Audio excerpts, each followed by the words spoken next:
একদা সুখদায়ক প্রমোদা বদন, দর্শন করিব ঝরিল নয়ন। হেসে কহে সে রূপসী সবিস্ময় মন, কহ দেখি মহাশয় কহ কি কারণ। বিষয় বিরাগী তুমি ভুবনে প্রচার, কি হেতু জন্মিল তব মানস বিকার। সামান্য ললনা রূপ করি দর্শন, উচিত না হয় তব অশ্রু বরিশন। বুজুর্গ ব্যক্তি ওই মহিলার দিকে তাকিয়ে তাকিয়ে কাঁদতেছেন। সুন্দরী মহিলা বলেন, আল্লাহর বুজুর্গ বান্দা, আপনি এলাকার ভিতরে বুজুর্গ এবং পীর হিসাবে, বুজুর্গ ব্যক্তি হিসাবে আপনি বিখ্যাত। আজকে আমাকে এখানে দেখে আপনি আমার দিকে তাকায় আমার রূপ উপভোগ করতেছেন আর কাঁদতেছেন। আপনার মতো সংসার বিরাগী মানুষ আমার মতো একটা সুন্দরী মেয়েকে দেখে এভাবে কাঁদা ঠিক না। বুজুর্গ ব্যক্তি বলছেন, হেসে কহিলাম বালে করহ শ্রবণ, নেত্র ঝরে তব হেতু ভেব না এমন। যে শিল্পী রচিল ওই সুধাংশু বদন, তাহার তরে ঝরে নেত্র নয়নে জীবন। ও আল্লাহর বান্দি, আমি তোমাকে দেখি কান্দি না, আমার চোখে পানি বেরিয়ে গেছে। তোমারে দেখে আমি মনে মনে ভাবলাম, এত সুন্দর করে যিনি মানুষ বানিয়েছেন, না জানি ওই আল্লাহ রব্বুল আলামিন কত বড় সুন্দর। আমার ভাইরা, সুতরাং চোখ থাকতে ওরা আল্লাহ রাব্বুল আলামিনের কুদরত ওরা দেখে নাই, কান থাকতে কোরআনের আওয়াজ ওদের কানের মধ্যে ঢোকে নাই, বিবেক থাকতে আল্লাহর দ্বীনকে বুঝতে পারে নাই, চিন্তা করতে পারে নাই। আল্লাহ রাব্বুল আলামিন বলেন, উলাইকা কাল্লানাম, এরা হলো চতুষ্পদ জানোয়ার, বালহুম আদল, শুধু জানোয়ার না, জানোয়ারের চাইতেও নিকৃষ্ট। এমনই জানোয়ার, আল্লাহ বলেন শুধু জানোয়ার না, জানোয়ারের মতো শুধু খায় জনমের মতো। ওয়াল্লাযীনা কাফারু ইয়াতামাত্তাউনা ওয়া ইয়াকুলুনা কামা তাকুলুল আনআম। এই কাফেরগুলির কাম শুধু ফুর্তি করা, গান বাজনা, নাটক, গল্প, এই সব কাজ তাদের। নামাজ নাই, রোজা নাই, আল্লাহর চিন্তা নাই, তাহাজ্জুদ নাই, পরহেজগারি নাই, শুধু গান আর নাচ। দেখেন না ফুর্তি। এই যে 1 জানুয়ারি রাত 12টার সময় আমার ঘুম ভেঙে গেল, এই যেখানে আমি ছিলাম, বিকট আওয়াজ। আমি মনে করলাম পাশের বাড়ি বুঝি ডাকাত পড়ছে। পরে বাড়িওয়ালা আমাকে বললেন যে ডাকাত না, বোধহয় এই নিউ ইয়ার সেলিব্রেট হচ্ছে, নতুন বৎসর উদযাপন হচ্ছে, বোমা দিয়ে শহরবাসীর আরামের ঘুম হারাম করে এগুলি করা হচ্ছে। এ তো গেল 1 জানুয়ারি। আর যখন আমাদের নিজেরটা যখন আসে, অর্থাৎ 1 বৈশাখ, তখন দেখছেন অবস্থা 1 বৈশাখে। এবছর আমাদের দেশে 1 বৈশাখে ঢাকায় যে দৃশ্য আমি টিভির মধ্যে দেখলাম, তাতে আমার মনে হয়নি যে 12 কোটি মুসলমানের দেশে রাজধানীতে এই দৃশ্য হচ্ছে। আমার মনে হচ্ছিল এটা বুঝি কলকাতা অথবা অন্য কোনো শহর হবে। আমি দেখলাম সমস্ত যুবক যুবতী, নারী পুরুষ, বিভিন্ন বয়সের লোক সব একসঙ্গে রাস্তায় নেমেছে, নাচতেছে। তার মধ্যে বুদ্ধিজীবী আছে, শিক্ষিত লোক আছে, সমানে নাচতেছে। আর তাদের মুখোশ পরা, বানরের মুখোশ, কুকুরের মুখোশ, শূকরের মুখোশ, ঘোড়ার মুখোশ, পাতিশিয়ালের মুখোশ, এই মুখোশ পরে এভাবে নাচতেছে। আমি চিন্তা করলাম, নববর্ষের সাথে কুত্তার মুখোশের সম্পর্ক কি? নববর্ষের সাথে পাতি শ্রীগালের মুখোশের সম্পর্ক কি? তাহলে ওরা কি বলতে চায় যে আগামী বছরটা আমরা কুত্তার ভূমিকায় অ্যাক্টিং করব, অথবা শ্রীগালের মতো ধূর্তামি করব জাতির সাথে? তারপরে কি করলো? সকাল বেলায় যুবক যুবতী 1 বৈশাখ সূর্য উদয়ের আগে রমনা লেকের পাড়ি গিয়ে সব দাঁড়িয়েছে বাসন্তী রঙের শাড়ি পরে। তারপরে সেখানে দাঁড়িয়ে সূর্য উদয়ের পানে তাকিয়ে সকাল বেলায় ভাবে করজোর করে বলছে, এসো হে নববৈশাখ স্বাগতম হে। নববৈশাখ অলক্ষে বোধহয় এটা শুনে বলতেছে, বাবাজিরা আমারে ডাকতেছো, অপেক্ষা করো, আমি আসতেছি। আমারে ডাকতেছো, আমি আসতেছি, কোমরে গামছা বেঁধে আসতেছি। 225 মাইল স্পিডে আসতেছি, 30 ফুট উঁচু জলোচ্ছ্বাস নিয়ে আসতেছি, বৈশাখের মজা সাত চাকায় নিয়ে। আমার ভাইরা, মুসলমান নববর্ষ উদযাপনের সাথে মুসলমানের কিসের সম্পর্ক? মুসলমান যদি এই দিন উদযাপনই করে তাহলে তাকে করতে হবে ফজরের নামাজ পড়বে।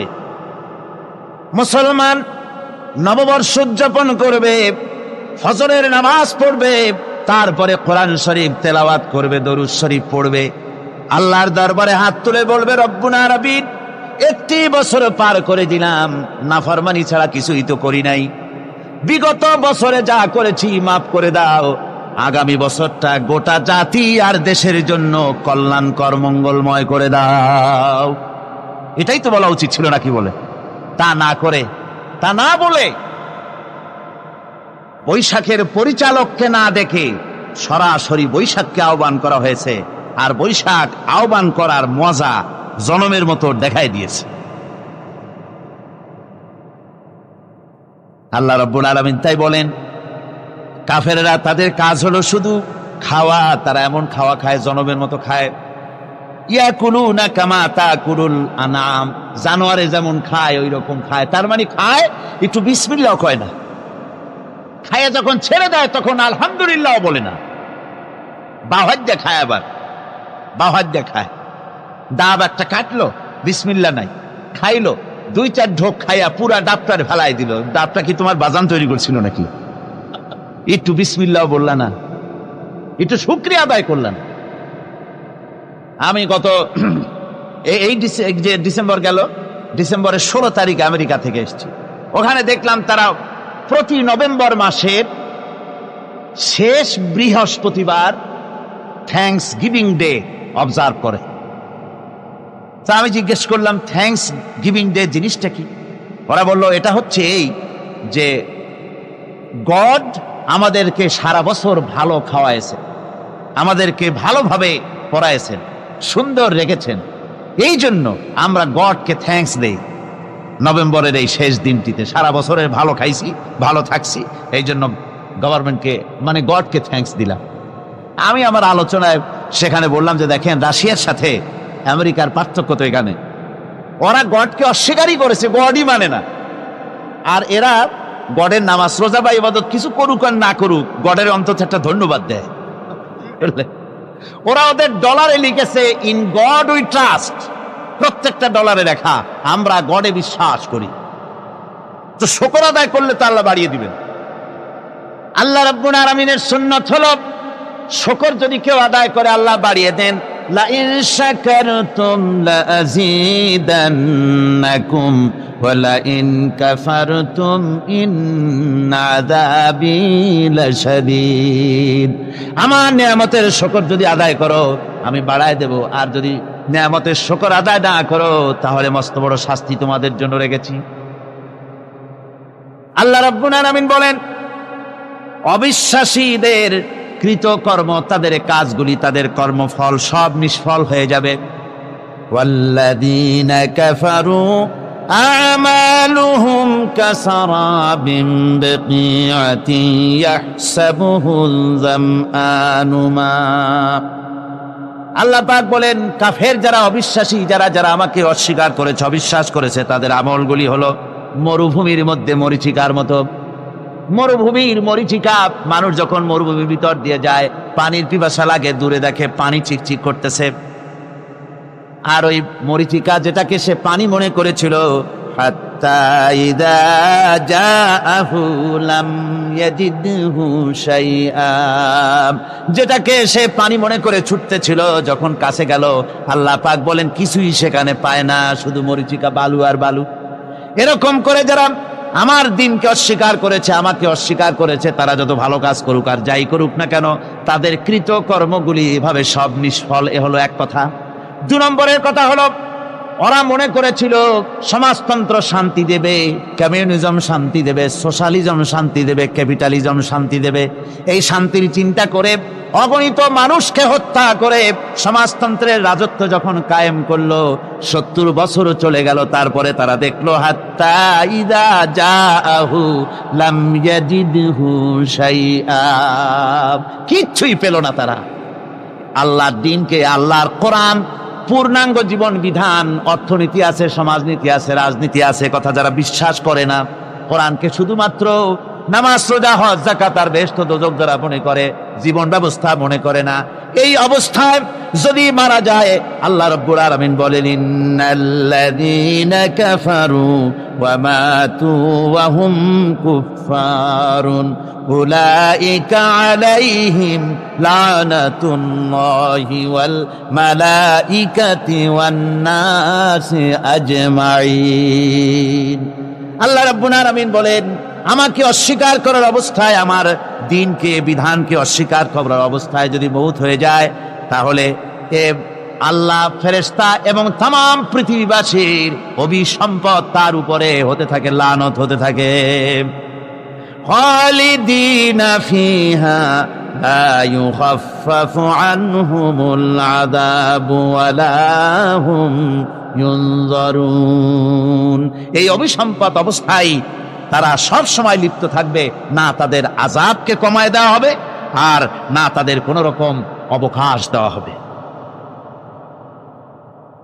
এখন আরো মজবুত কথা আসতেছে, ওয়ায়াউমা ইয়া'দ্দুল যালিমু আলা ইয়াদাইহি ইয়াকুলু ইয়া লাইতানি ইত্তাখাযতু মা'আর রাসূলি সাবিলা।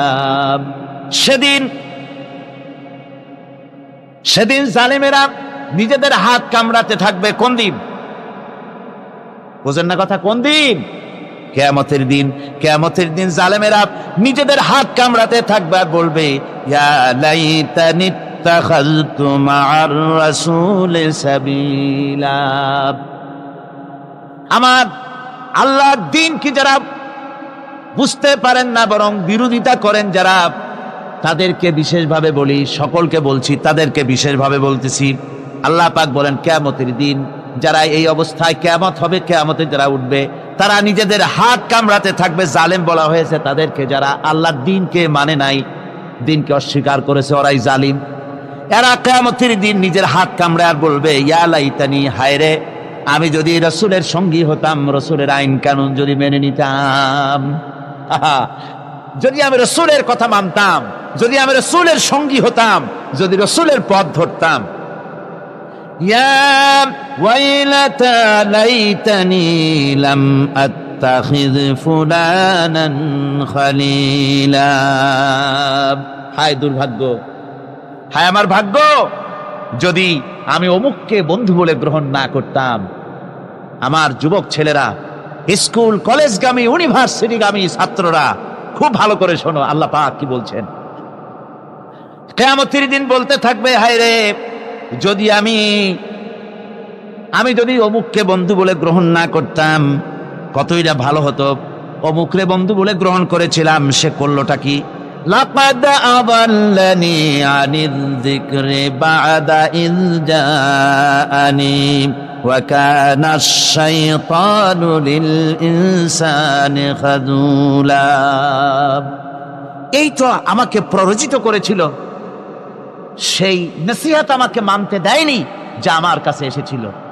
আমি যে কথাগুলো শুনলাম, কোরআনের কথা, হাদিসের কথা, রাসূলের কথা, এই বন্ধুটা এই আমাকে ফিরায় রাখছে, বলছে যে না, এগুলি মৌলবাদীদের কথা, এগুলো শোনো কি, কোরআনের কথা, এগুলি কি মানবে, এই জাতীয় কথা বলে আমাকে ফিরায় রেখেছে। এই জন্য আল্লাহর বিধান হচ্ছে, আল্লাহর বিধান অনুযায়ী রাসূলের অনুসরণ যারা করেছে তাদের সঙ্গেই বন্ধুত্ব হওয়া দরকার। অসৎ চরিত্রের বন্ধু হিসাবে কাউকে গ্রহণ করলে পরে পরকালে জাহান্নামে যাওয়া ছাড়া পথ থাকবে না। অসৎ বন্ধুদের সঙ্গে চলাফেরা করার কারণে যারা দ্বীনকে অস্বীকার করেছে, দ্বীন বোঝে নাই, কিয়ামতের দিন যখন জাহান্নামে যাবে, জাহান্নামের ভেতরে এক ফাঁকে শয়তানের সঙ্গে দেখা হয়ে যাবে। কার সাথে দেখা হবে? মিস্টার ইবলিস। এই মিস্টার ইবলিসের সঙ্গে জাহান্নামে দেখা হয়ে যাবে। দেখা হওয়ার সাথে সাথে এরা বলবে, বেটা তুই তো সর্বনাশ করেছিস আমাদের ওয়াসওয়াসা দিয়া, শয়তানের কিন্তু দেখা যায় না, কিন্তু ওখানে দেখে বলবে যে তুমি তো আমার এই সর্বনাশটা করছো। শয়তান জবাবে বলবে, وقال الشيطان لما قضي الأمر إن الله وعدكم وعد الحق। চূড়ান্ত ফয়সালা হয়ে যাওয়ার পর শয়তান বলবে, দেখো আল্লাহ ওয়াদা করেছিলেন হক ওয়াদা, তার ওয়াদা ছিল একদম সত্য। ওয়া ওয়া'আদতুকুম ফাখলাফতুকুম, আর আমিও একটা ওয়াদা করেছিলাম, আমি তা আজকে খেলাপ করলাম। অর্থাৎ আল্লাহ যে ওয়াদা করেছিলেন সে ওয়াদা ছিল খাঁটি। আল্লাহ ওয়াদা করেছিলেন কিয়ামত হবে, ঈমানদার সেদিন মুক্তি পাবে, আর কাফের জাহান্নামে যাবে, একথা আল্লাহ বলেছিলেন। তোমরা আল্লাহর কথা মানো নাই, আমি যা বলেছিলাম, আমার কথা ছিল পরকাল বলে কিছু নাই। ইট, ড্রিঙ্ক অ্যান্ড বি মেরি, খাও আর ফুর্তি করো জনমের মতো। এই বেলা ভাই মদ খেয়ে নাও, কাল নিশীথের ভরসা কই, চাঁদনি জাগিবে যুগ যুগ ধরি, আমরা তো আর রব না সই। ঢালো সুরা সখী, মিটাও পিয়াসা, পাইকারি দরে ঢালো, জনমের মতো খাও। এই কথাগুলি আমি বলেছিলাম। আর আমি বলেছিলাম পরকাল নাই, আখিরাত নাই, জীবন বিধান বলতে এগুলি কিচ্ছু না, এগুলি সব ছেড়ে দাও। এই যে বলছিলাম, আমি আজকে ওয়াদা ভঙ্গ করলাম।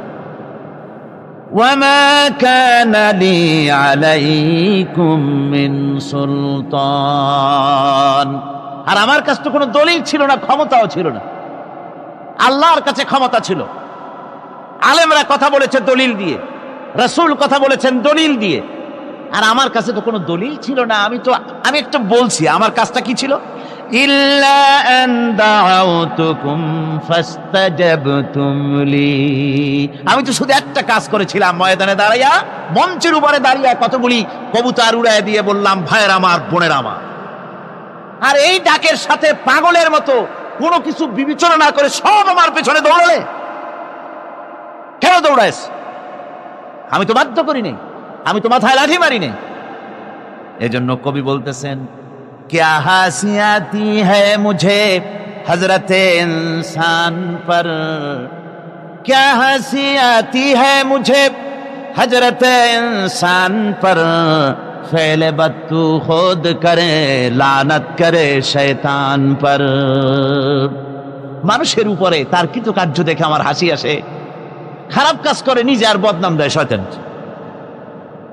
শয়তান বলবে, দেখো আমি তো কোনো দলিল টলিল কিছুই দেই না, শুধু একটা ডাক দিলাম, আমার পথে আসো, আমি তোমাদের খাইতে দেব, পড়তে দেব, আমার এই পথে আসো, এই বলে দাওয়াত দিলাম, ডাক দিলাম, আর কোন রকম বিবেচনা করা ছাড়াই আমার পিছনে দৌড় দিলে।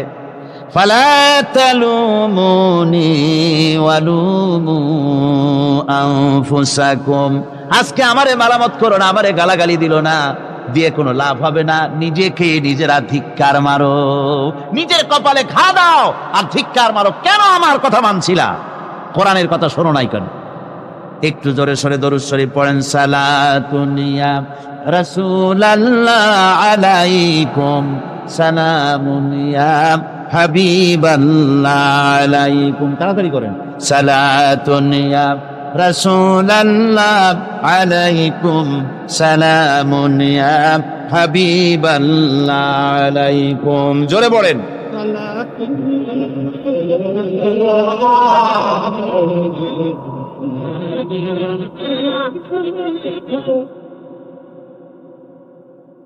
শয়তান তখন বলবে, দেখো এখন আমারে গালাগালি দিয়ে কোনো লাভ নাই, এখন তোমাদের অবস্থাও যা, আমার অবস্থাও তাই। এরপরে জাহান্নামে নেতাদের সাথে অনুসারীদের দেখা হয়ে যাবে। প্রথম দেখা হইলো কার সাথে? জোরে কোন, কার সাথে দেখা হইলো? এবার দেখা হবে নেতাদের সাথে। ভালো করে শোনেন, নেতারা যদি থাকেন মাহফিলে, নেতারাও শোনেন, আর অনুসারীরা যারা আছেন তারাও শুনুন। আল্লাহ রাব্বুল আলামিন বলেন, وقال الضعفاء للذين استكبروا إنا كنا لكم تبعا। জাহান্নামের ভিতরে নেতাদের সঙ্গে দেখা হয়ে যাবে। তখন অনুসারীরা বলবে, ও আমার নেতারা, তোমার অনুসরণ করেছিলাম। ইন্না কুন্না লাকুম তাবান, আমরা তো তোমার অনুসারী ছিলাম, যা বলছো তাই শুনেছি। তুমি বলেছো অমুকের বাড়ি আগুন লাগাও, আগুন লাগাইছি। তুমি বলেছো পোস্টার লাগাও, সারা রাত পোস্টার লাগাইছি। তুমি বলেছো বোমা মারো, স্কুল কলেজ ইউনিভার্সিটিতে সমানে বোমা মারিয়া মিনি ক্যান্টনমেন্ট বানায় দিছি, বড় যুদ্ধক্ষেত্র বানায় দিছি। যা কইছো তাই শুনছি। আজকে এই যে জাহান্নামে আসলাম, ফাহাল আনতুম মুগনুনা আন্না মিন আযাবিল্লাহি মিন শাই। ও নেতা, আজকে কি আল্লাহর আযাব থেকে একটু শাস্তিও কি তুমি কমায় দিতে পারো? তোমার কথা মতোই তো চলছি, তোমার কথা শুনেই তো আজকে জাহান্নামে আসলাম। আমার বন্ধুগণ, নেতা তখন বলবে ক্বালু লাউ হাদানাল্লাহু লাহাদাইনাকুম সাওয়াউন আলাইনা আজাসিনা আম সাবারনা মা লানা মিন মাহিস। নেতা বলবে, দেখো, নেতারা বলবে আমি যদি হেদায়েত প্রাপ্ত হতাম আল্লাহর কাছ থেকে, তাহলে তোমাদেরকেও অবশ্যই হেদায়েত করতে পারতাম। আমরা নিজেরাই গোমরাহ ছিলাম, কাজী তোমরাও গোমরাহ হয়েছো। আজকে সবর ইখতিয়ার করো আর আমাদেরকে গালাগালি করো, আর যাই কিছু করো না কেন, আজ তার কোনো উপায় নাই। এই জন্য আমি যারাই রাজনীতি করেন, যারাই ছাত্র আন্দোলন করেন, সকলকেই বলছি, এই দুনিয়ার জীবনে বন্ধু এবং নেতা নির্বাচনে যদি ভুল করে বসেন, তাহলে কিয়ামতের দিন চরম মূল্য দিতে হবে। কি দিতে হবে? চরম মূল্য দিতে হবে কিয়ামতের মাঠে, যদি নেতা নির্বাচন করতে গিয়ে কোন রকম ভুল করে বসেন।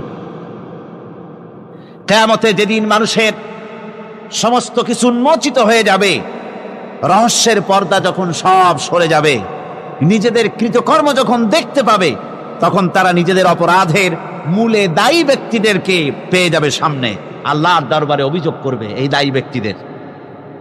ওয়াকালু রব্বানা ইন্না আতানা সাদাতানা ওয়া কুবারানা ফাআদাল্লুনাস সাবিলা।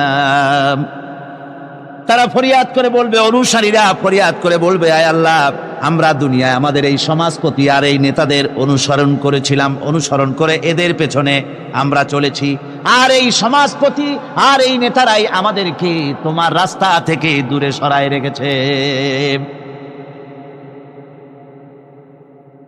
আমার যে সমস্ত নেতৃবৃন্দ এখানে আছেন, ভালো করে শুনুন, যারা ইসলামী আন্দোলনকে যারা বিশ্বাস করেন না, পছন্দ করেন না, আর যে সব অনুসারীরা আছেন ইসলামী আন্দোলন পছন্দ হয় না, তারাও ভালো করে শোনেন, আল্লাহর কালামের কথা কাজে লাগবে। অনুসারীরা আল্লাহর দরবারে ফরিয়াদ করবে, রব্বুল আলামিন, এরাই আমাদেরকে গোমরাহ করেছে, তোমার রাস্তা থেকে আমাদেরকে সরাই দিয়েছে। হে আমাদের রব, রব্বানা আতিহিম দিফাইনি মিনাল আযাবি ওয়াল আনহুম লানান কাবীরা।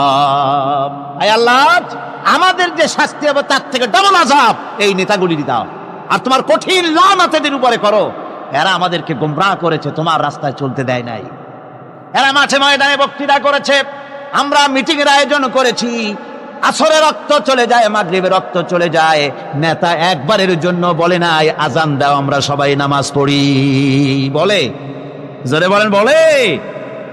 ও অনুসারী ভাইরা, ভালো করে শোনো, ওই নেতা নামাজের জন্য বলে না, চরিত্র তৈরি করার জন্য বলে না, মা বাপের খেদমতের জন্য বলে না, বরং হাতে অস্ত্র তুলে দেয় শিক্ষকদের জনমের মতো শিখাইবার জন্য। সমস্ত কলেজ ইউনিভার্সিটিগুলি সব এখন মিনি ক্যান্টনমেন্ট। ইউনিভার্সিটি সহ প্রায় 180টার মতো শিক্ষাঙ্গন, শিক্ষা প্রতিষ্ঠান সন্ত্রাসের কারণে বন্ধ। একটা একটা করে একটু একটু খুলতেছে, সব সন্ত্রাসের কারণ। আর এই সন্ত্রাস কারা করছে? কারা অস্ত্র দিতেছে? ছেলেরা, তোমরা বুঝতে পারো নাই, তোমাদের হাতে কলম শোভা পায়, তোমাদের হাতে বই শোভা পায়, তোমাদের হাতের কলম তুলে নিয়ে হাতে যারা স্ট্যান্ড গান তুলে দেয়, তারা তোমাদের বন্ধু নয়, নেতা নয়, বরং তারা তোমাদের জীবনের দুশ্মন। এগুলি কি ধরে গণ? জীবনের দুশ্মন। ঢাকা বিশ্ববিদ্যালয়, অনেকে গর্ব করে বলেন এটা হলো প্রাচ্যের অক্সফোর্ড। হতে পারে, ছিল একসময়। এখন সেই প্রাচ্যের অক্সফোর্ড এখন হয়েছে ছোট্ট একটি ক্যান্টনমেন্ট। ওই ইউনিভার্সিটির সামনে দিয়া লোকেরা যাতায়াত করতো, আগে আনন্দে বুক ফুলে উঠতো, আমার শ্রেষ্ঠ বিদ্যাপীঠ, এখানেই আমার লেখাপড়া হয়, কত ছেলে এখান থেকে প্রেসিডেন্ট হয়, প্রধানমন্ত্রী হয়, কত কিছু হয়। আর এখন ওই ইউনিভার্সিটির সামনে দিয়ে যাওয়ার সময় মানুষ যখন যায়, যদি রিক্সায় থাকে, রিক্সা ড্রাইভারকে বলে বাবা জোরে চালা, বকশিস দেব। আর যদি পায়ে হাঁটে তো দ্রুত গতিতে দৌড় মারে, আর আয়াতুল কুরসি পড়ে বোতাম খুলে জোরে জোরে বুকে ফু মারে, আর বলে যে আল্লাহ এই ছাত্রদের সঙ্গে যেন দেখা না হয়। আমার ভাইজান আল্লামা হযরত মাওলানা সৈয়দ কামালউদ্দিন জাফরি মাদ্দাজিল্লাহুল আলী আমাকে বলছিলেন যে আসলে কোরআনের আয়াত দিয়ে আমাকে বলছিলেন যে ঢাকা বিশ্ববিদ্যালয় এর চতুর্দিকে একটা বড় প্রাচীর তৈরি করা উচিত, যেমন ইয়াজুজ মাজুজদের জন্য প্রাচীর তৈরি করা হয়েছিল। তা সেই জাতি প্রান্তর তো প্রান্তর, শ্রাবণের খরস্রোতা উত্তাল তরঙ্গমালা নদীর উপর থেকে ঘোড়া তাবড়িয়ে আমি নদীর অপর পারে ইসলামের পতাকা উড্ডীন করেছি, আমি সেই মুসলমান। সুতরাং আল্লাহ রাব্বুল আলামিন বলেন, ইয়া আইয়ুহাল্লাযীনা আমানু ইন তানসুরুল্লাহা ইয়ানসুরকুম, ও বিশ্বাসীরা তোমরা যদি আল্লাহর মদদ করো আল্লাহ তোমাদের মদদ করবেন। তোমরা আল্লাহর সাহায্য করো, আল্লাহ তোমাদের সাহায্য করবে। আল্লাহর কি সাহায্য করবেন আপনারা? আল্লাহর দান কম হয়েছে না চাউল কম হয়েছে? কি সাহায্য করবেন? আল্লাহর সাহায্য মানে ইসলামের সাহায্য। আপনি যদি ইসলামের সাহায্য করেন, আল্লাহ রাব্বুল আলামিন আপনাকে সাহায্য করবেন। আর সাহায্য এমন ভাবে করবেন, ইতিহাসে বহু কথা আছে, আমি সংক্ষেপ করে দিচ্ছি। বদরের প্রান্তরে মাত্র কয়েকজন মুসলমান, আল্লাহ পাক তাদেরকে কিভাবে জিতালেন। আল্লাহ পাকের ওই কবি বলতেছেন, ফেজায়ে বদরে পয়দা কুন ফেরেশতে তেরি নুসরত কো उतर सकते गर्दू से कतर अंदर कतर अभी। বদরের প্রান্তরে মুসলমানদের যে ঈমান ছিল, ওই ঈমান যদি তোমরা আনতে পারো তাহলে আমি আল্লাহ রাব্বুল আলামিন কাতারে কাতারে ফেরেশতা তোমাদের জন্য অবতীর্ণ করে দিতে পারি। জোরে কোন সুবহানাল্লাহ। وقال الذين كفروا لولا نزل عليه القرآن جملة واحدة كذلك لنثبت به فؤادك ورتلناه ترتيلا। শেষ হয়ে আসছে।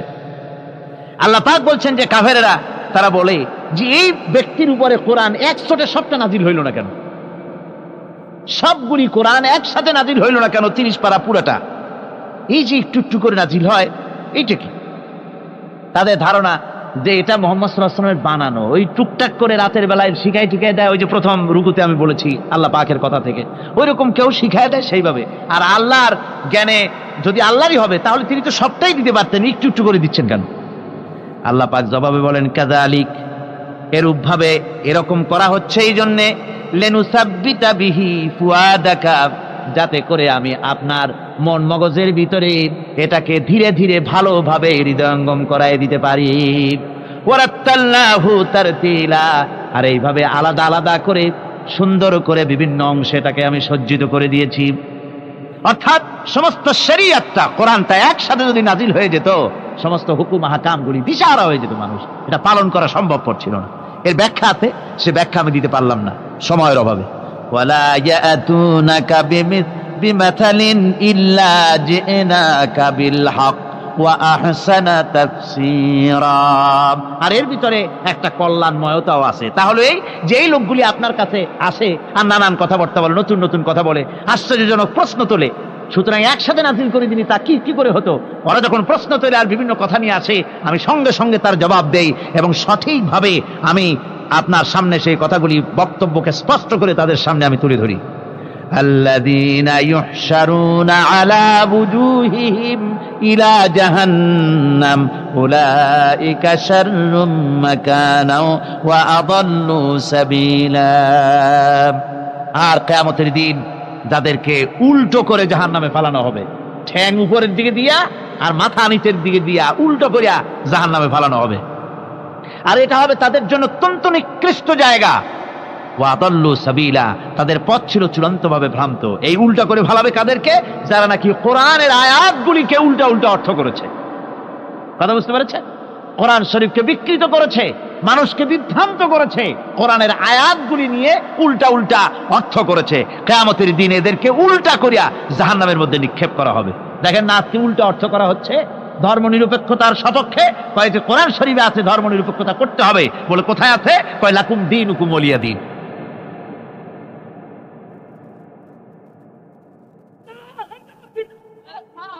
স্লোগান দেওয়ার সময় নাই তো। এখন বিষয়টা হচ্ছে এই উল্টা কথা তারা বলতো বলতো যে লাকুম দীনুকুম ওয়ালিয়া দীন। এখন আপনারা বলেন লাকুম দীনুকুম ওয়ালিয়া দীন এটা কোন সূরা? সূরা কাফিরুন। এখানে কি? এখানে বিষয়টা হচ্ছে কাফেররা বলছিল যে হে মুহাম্মদ সাল্লাল্লাহু আলাইহি সাল্লাম, আসো ধর্মের ব্যাপারে আমরা কিছুদিন তুমি আমাদের এই মূর্তিগুলো পূজা করো, আর আমরা কিছুদিন তোমার হারাম শরীফের মধ্যে যাইয়া মসজিদে হারামে গিয়ে কিছু সময় তোমাদের নামাজ টামাজ পড়ে দিয়ে আসবো। অর্থাৎ ধর্মটা আমরা 50-50 ভাগাভাগি করে নেই। আল্লাহ রাব্বুল আলামিন তার জবাবে বললেন, নবী ওদের শোনায় দেন, লাকুম দীনুকুম ওয়ালিয়া দীন। পড়েন সবাই, লাকুম দীনুকুম ওয়ালিয়া দীন। তোমাদের ধর্ম তোমাদের জন্য, আমাদের ধর্ম আমাদের জন্য। এটা তো পক্ষের কথা। এখানে নিরপেক্ষ আছে নাকি কোথাও? নিরপেক্ষ আছে? এখানে নিরপেক্ষর কথা নাই। কিন্তু মানুষেরা বোঝে না, কোথাকার কোন মেয়ে লোক একটা কি ফতোয়া দিল, পাগলের মতো মানুষ সেইটা মানতে দৌড়ায়। জোরে কন্যা নাউযুবিল্লাহ, আরো জোরে কন্যা নাউযুবিল্লাহ। ধর্ম নিরপেক্ষ মতবাদ পৃথিবীর এক নিকৃষ্ট মতবাদ। সমাজতন্ত্র যেমন বিদায় হয়েছে, ধর্ম নিরপেক্ষ বিদায় হবে টুডে অর টুমরো। আমার ভাইরা, ধর্ম নিরপেক্ষ মতবাদ কোন মানুষের মতবাদ নয়। মুসলমান তো দূরের কথা, কোন মানুষের মতবাদ এটা নয়। মানুষ একমাত্র নাস্তিক ধর্ম নিরপেক্ষ হতে পারে। মানুষ কেমনে ধর্ম নিরপেক্ষ হবে? যারা হিন্দু তাকে ধর্মের পক্ষেই থাকতে হবে নাকি? হিন্দু যে সে ধর্মের কোন দিকে থাকবে? পক্ষে। মুসলমান ধর্মের কোন দিকে? খ্রিস্টান ধর্মের কোন দিকে? ধর্মের ব্যাপারে নিরপেক্ষতার মানে কি? নিরপেক্ষ হলো মাঝখানের পথ। আপনি রাস্তা দিয়ে যান, Chittagong to Dhaka highway, motorway, এই মোটর দিয়ে যাওয়ার সময় হয় লেফটিস্ট হন, না হয় রাইটিস্ট হন, হয় ডান দিক দিয়ে যান, না হয় বাম দিক দিয়ে যান। আপনি যদি কন যে আমি বামপন্থীও না, আমি ডানপন্থীও না, আমি নিরপেক্ষ, মাঝখানে দাঁড়ায় থাকবো, ঢাকা চট্টগ্রামের রাস্তার মাঝখানে যদি দাঁড়ায় থাকেন, তাহলে আপনার এই নিরপেক্ষতার স্বাদ মিটায় দেবে ট্রাক বাবাজি। এক ধাক্কা মারিয়া রাস্তার সাথে জনমের মতো ধর্ম নিরপেক্ষতার স্বাদ মিটায় দেবে। অনুরূপ ভাবে ইসলাম ভালো লাগে, ইসলামের পক্ষে আসেন। ইসলাম ভালো না লাগে বাড়েই যান। হিন্দু ধর্ম ভালো লাগে, থাকেন হিন্দু ধর্মে। পছন্দ না হয় চলে যান। ধর্মের হয় পক্ষে আসেন, না হয় বিপক্ষে চলে যান। ধর্মের ব্যাপারে নিরপেক্ষ হয়ে দাঁড়ায় থাকবেন রাস্তার মাঝখানের মতো, শয়তানে 1 লাথি মেরে জাহান্নামে ফেলে দেবে। সুতরাং ধর্ম নিরপেক্ষ মতবাদ কোন মানুষের মতবাদ নয়। এর দ্বারা মানুষের ধর্মের নিরাপত্তা দেওয়া যায় না। যায়? যদি তা যেত তাহলে ভারতে দিতে পারতো না। বাংলাদেশের ধর্ম নিরপেক্ষতাবাদের ওস্তাদ কারা? ভারত। ওই ভারতের থেকেই এখানে আমদানি হয়েছে তাদের মহব্বতের লোকেদের মাধ্যমে, ঠিক কিনা? সুতরাং ধর্ম নিরপেক্ষ মতবাদ যে দেশ থেকে আসছে, সে দেশে কি ধর্ম নিরপেক্ষতাবাদ দিয়ে সে দেশের জনগণ, বিভিন্ন ধর্মের লোকেরা শান্তিতে আছে? ধরে বলেন আছে? নাই। হরিজনেরা নানান নির্যাতনের মধ্যে আছে, মুসলমান সংখ্যালঘুরা চরম নির্যাতনে আছে, ঠিক কিনা? কর চরম নির্যাতনে মুসলমানদেরকে হত্যা করা হচ্ছে, মুসলমান মারা হচ্ছে, মুসলমানদের মসজিদকে ধ্বংস করা হচ্ছে। এ পর্যন্ত 500-এর ওপরে মসজিদকে তারা মন্দির বানায়ছে। বাবরি মসজিদকে তারা রামের জন্মস্থান বানায়ছে। আবার শুনতে পাচ্ছি দিল্লি শাহী মসজিদকে তারা কৃষ্ণের জন্মস্থান বানায় ছাড়বে। এই হলো ধর্ম নিরপেক্ষ মতবাদ। আমার বন্ধুগণ, কই আমরা তো আমাদের দেশের একটা মন্দিরও আজ পর্যন্ত মসজিদ বানাই নেই। বানাইছি নাকি? বলেন বানাইছি? একটা মন্দির মসজিদ বানানো হয়েছে, এর কোন নমুনা আছে? তার কারণ কি? তার কারণ আমরা মুসলমান।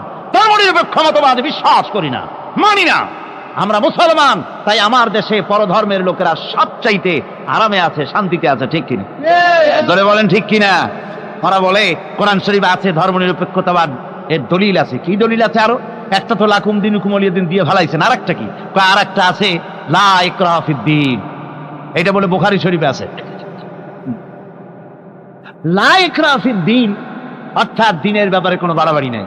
এই দিনের ব্যাপারে বাড়াবাড়ি নাই, এই কথাটা আপনার অমুসলমানদের জন্য।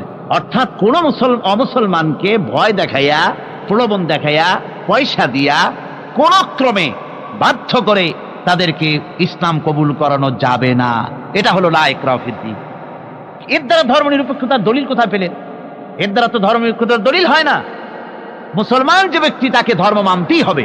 আপনি এই কথা বলতে পারবেন না ধর্ম আমার নিজের ব্যাপার, ইচ্ছা মানবো না হয় না মানবো।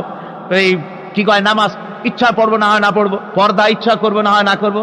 বাবাজি, এটা মামু বাড়ির বারান্দা না যে আপনি সবরি গলা চাপাবেন সেখানে বসে। মুসলমান যখন হয়েছেন নামাজ পড়তেই হবে, পর্দা করতেই হবে, দ্বীন প্রতিষ্ঠা করতেই হবে। ধর্ম নিরপেক্ষ মতবাদ কোন মুসলমান কবুল করতে পারেন। এ ব্যাপারে সতর্ক হতে হবে আপনাদেরকে। যারা এই ধর্ম নিরপেক্ষতাবাদের উল্টা উল্টা কোরআনের অর্থ করে, আল্লাহ বলেন কিয়ামতের দিন উল্টা করে জাহান্নামে ফেলাই দেব। কিভাবে ফেলাইবে আল্লাহ? আল্লাহ রাব্বুল আলামিন বলছেন, ইউহশারুনা আলা বুজুহিহিম ইলা জাহান্নাম।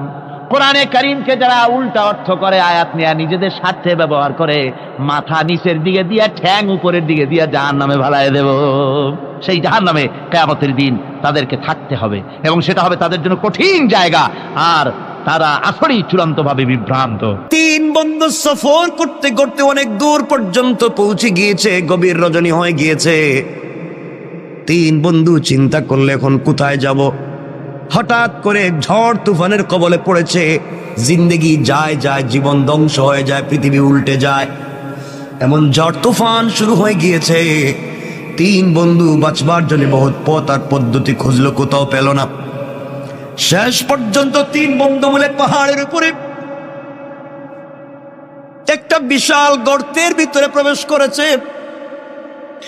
গর্তের ভিতরে যখন প্রবেশ করেছে নিজেকে বাঁচাবার জন্য, হঠাৎ করে পাহাড়ের উপর থেকে বিশাল বড় একটা পাথর এসে তাদের গর্তের মুখটাকে বন্ধ করে দিল, রাত কাটিয়ে দিয়েছে।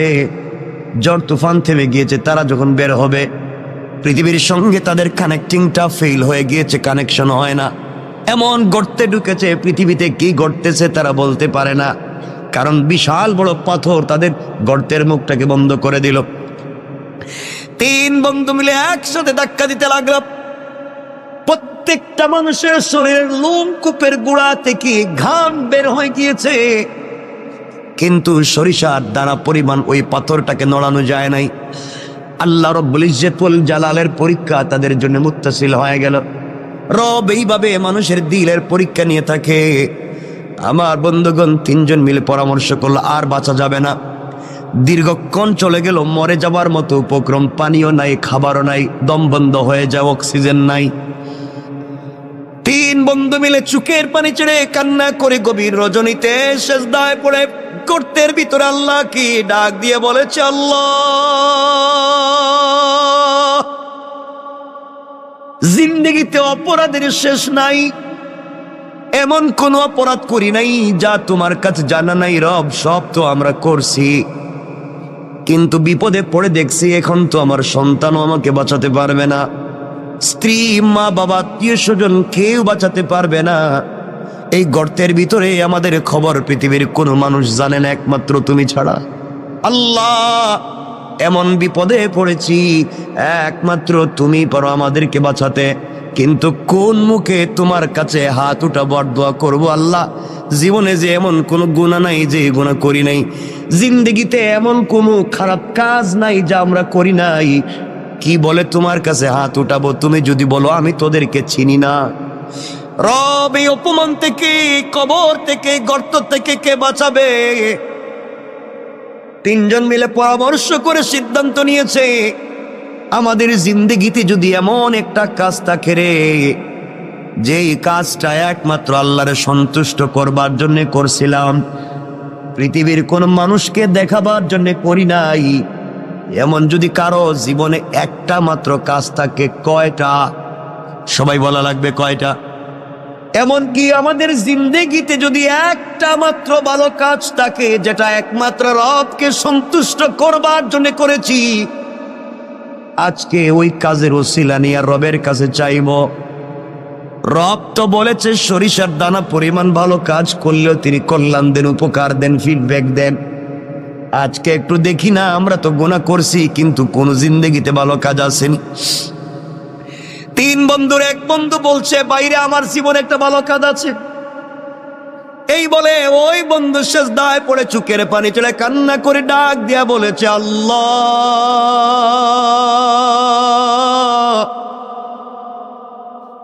আমার জিন্দেগিতে একটা ভালো কাজের কথা আমার মনে পড়েছে। রব, আমার মন বলছে এই কাজটা একমাত্র তোমার জন্য আমি করছি, পৃথিবীর কেউ আমাকে বাধা দিতে পারবে না।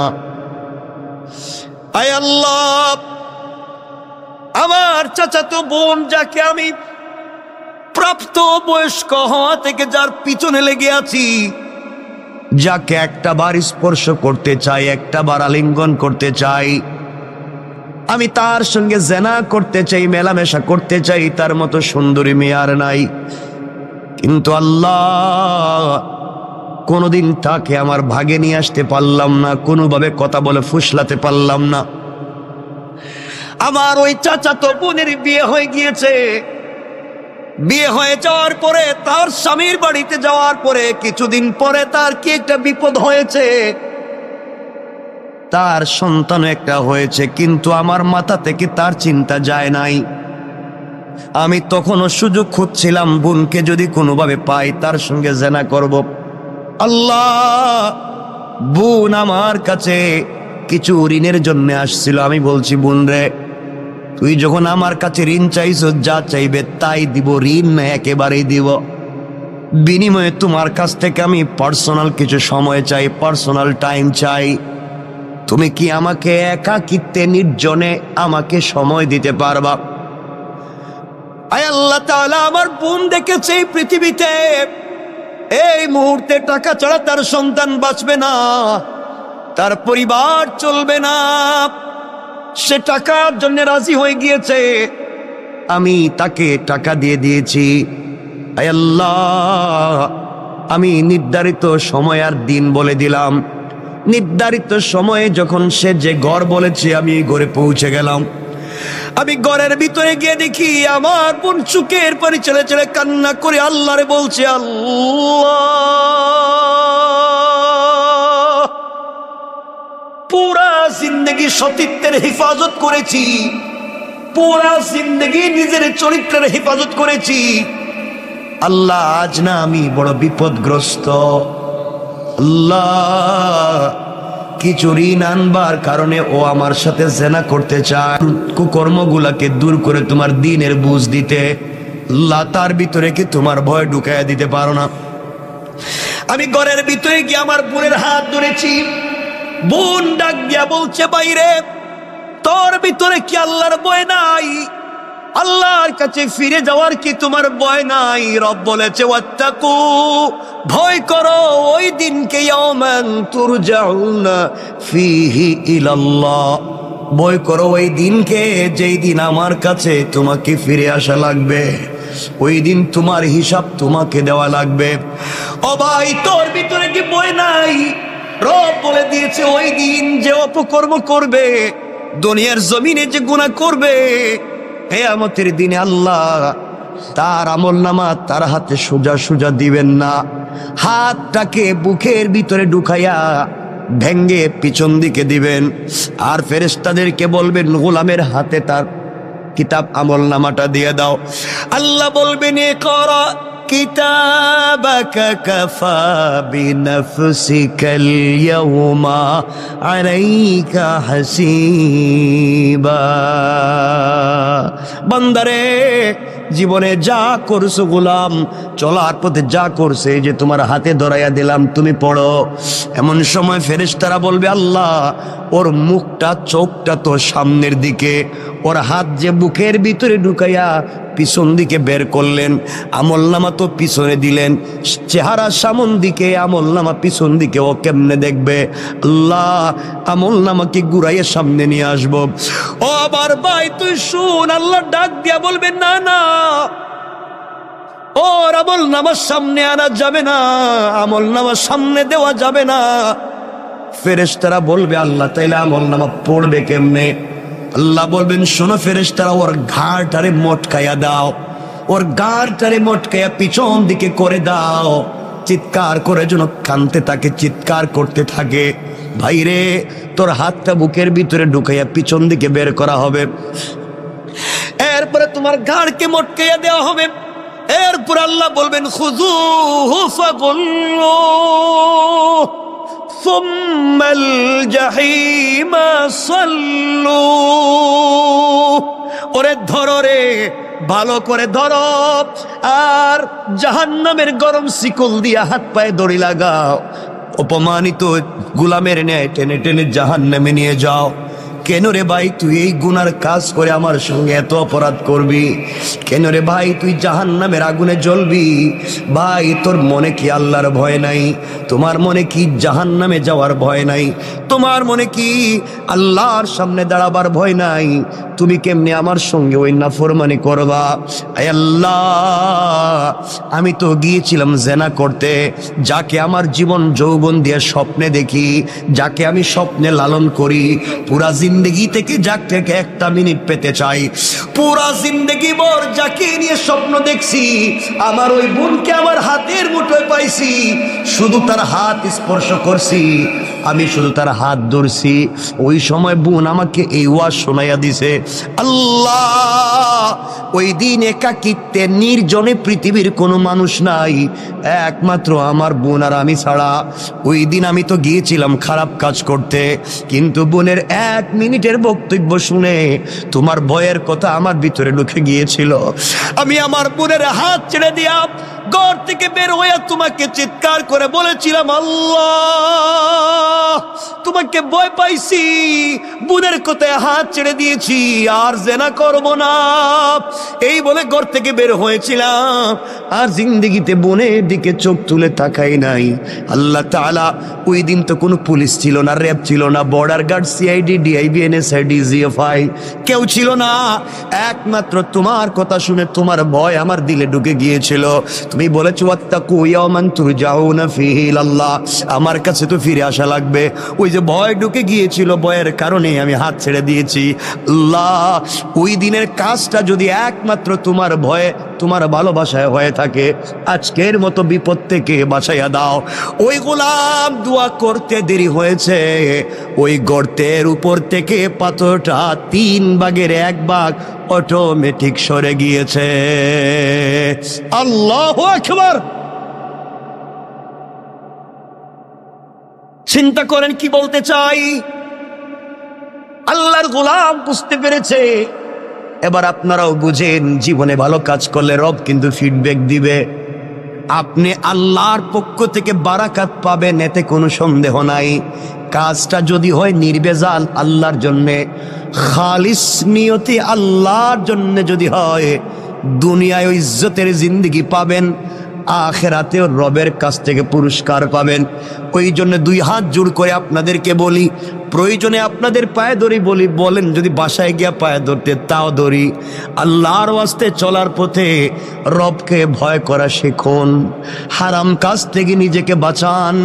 যেই সন্তান পরিবার আত্মীয় স্বজনের জন্য তো কষ্ট করি, কিয়ামতের দিন কিন্তু কেউ আমার আপনার আশেপাশে থাকবে না। সন্তান বাবার পরিচয় দিবে না, স্ত্রী স্বামীর পরিচয় দিবে না, মা বাবা সন্তানের পরিচয় দিবে না। ওই সময় একমাত্র নেক আমল তোমার আমার কল্যাণে আসবে। কথায় কথা চলে আসছে, মাঝখান দিয়া বলে দেই, যদি আপনি জিন্দেগিতে দুনিয়ার জমিনে কোরআন তিলাওয়াত করা শিখতে পারেন, কোরআন তিলাওয়াত করেন, শুধুমাত্র কোরআন তিলাওয়াত, এত ছোট্ট একটা আমলও যদি করেন, আল্লাহর রাসূল সাল্লাল্লাহু আলাইহি ওয়াসাল্লাম বলে দিয়েছে, পৃথিবীর জমিনে কেউ যদি কোরআন তেলাওয়াতকারী হয়, ওই কোরআন তেলাওয়াত তাকে জান্নাতে না পৌঁছানো পর্যন্ত আল্লাহর দরবারে সুপারিশ আর শাফাআত করা বন্ধ করবে না। সুবহানাল্লাহ পড়েন। কথায় কথা চলে আসছে মধ্যখানে, 1 মিনিটে বলে দিই, আল্লাহরে গোলাম দুনিয়ার জমিনে আল্লাহরে গোলাম ইন্তেকাল করেছে। কবরে যাওয়ার পরে সবাই মিলে, আত্মীয় স্বজন মিলে গোসল করাইয়া, কাফন পরাইয়া, হাতে পায়ে বেড়ি দড়ি লাগাইয়া, রশ্মি দিয়া বেঁধে সাদা কাপড়ে প্যাকেটিং করে সবাই মিলে নিয়ে যায়, তাকে কবরের দিকে নিয়ে যায়। বান্দা চোখের পানি ছেড়ে ছেড়ে কান্দে আর বলে, সন্তান তোর জন্যে না ঢাকা শহরে এত সুন্দর বাড়ি বানাইলাম, তুই কেমনে আজকে বাপরে বান দিয়া তুই কই নিয়ে যাস?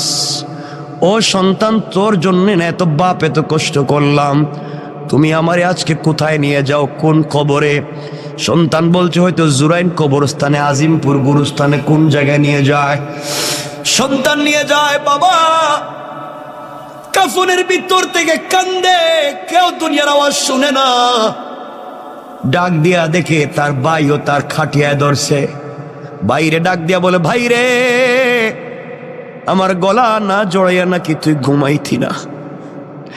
আমার গলা না জড়াইলে নাকি তোর ঘুম আসতো না? ছোটবেলায় দুইজন খেতে বসলে কত দুষ্টামি করছি, দুই মাই মিলে দুনিয়ার জমিনে কত দুষ্টামি করলাম। কেমনে রে ভাই তুই আজকে আমাকে, কেমনে তুই আমাকে ভুলে গিয়া জাহান্নামের কবরের দিকে নিয়ে যাস?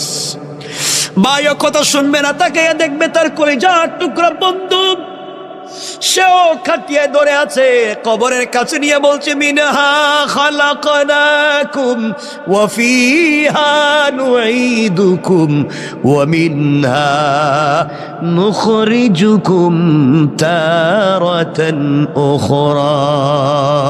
সবাই ডাক দিয়ে বলতেছে, ওখান থেকেই তুমি আসছিলা, আবার তোমাকে মাটিতে ঢুকাইয়া দিতেছি, কিয়ামতের দিন কিন্তু তুমি ওখান থেকেই উঠবা।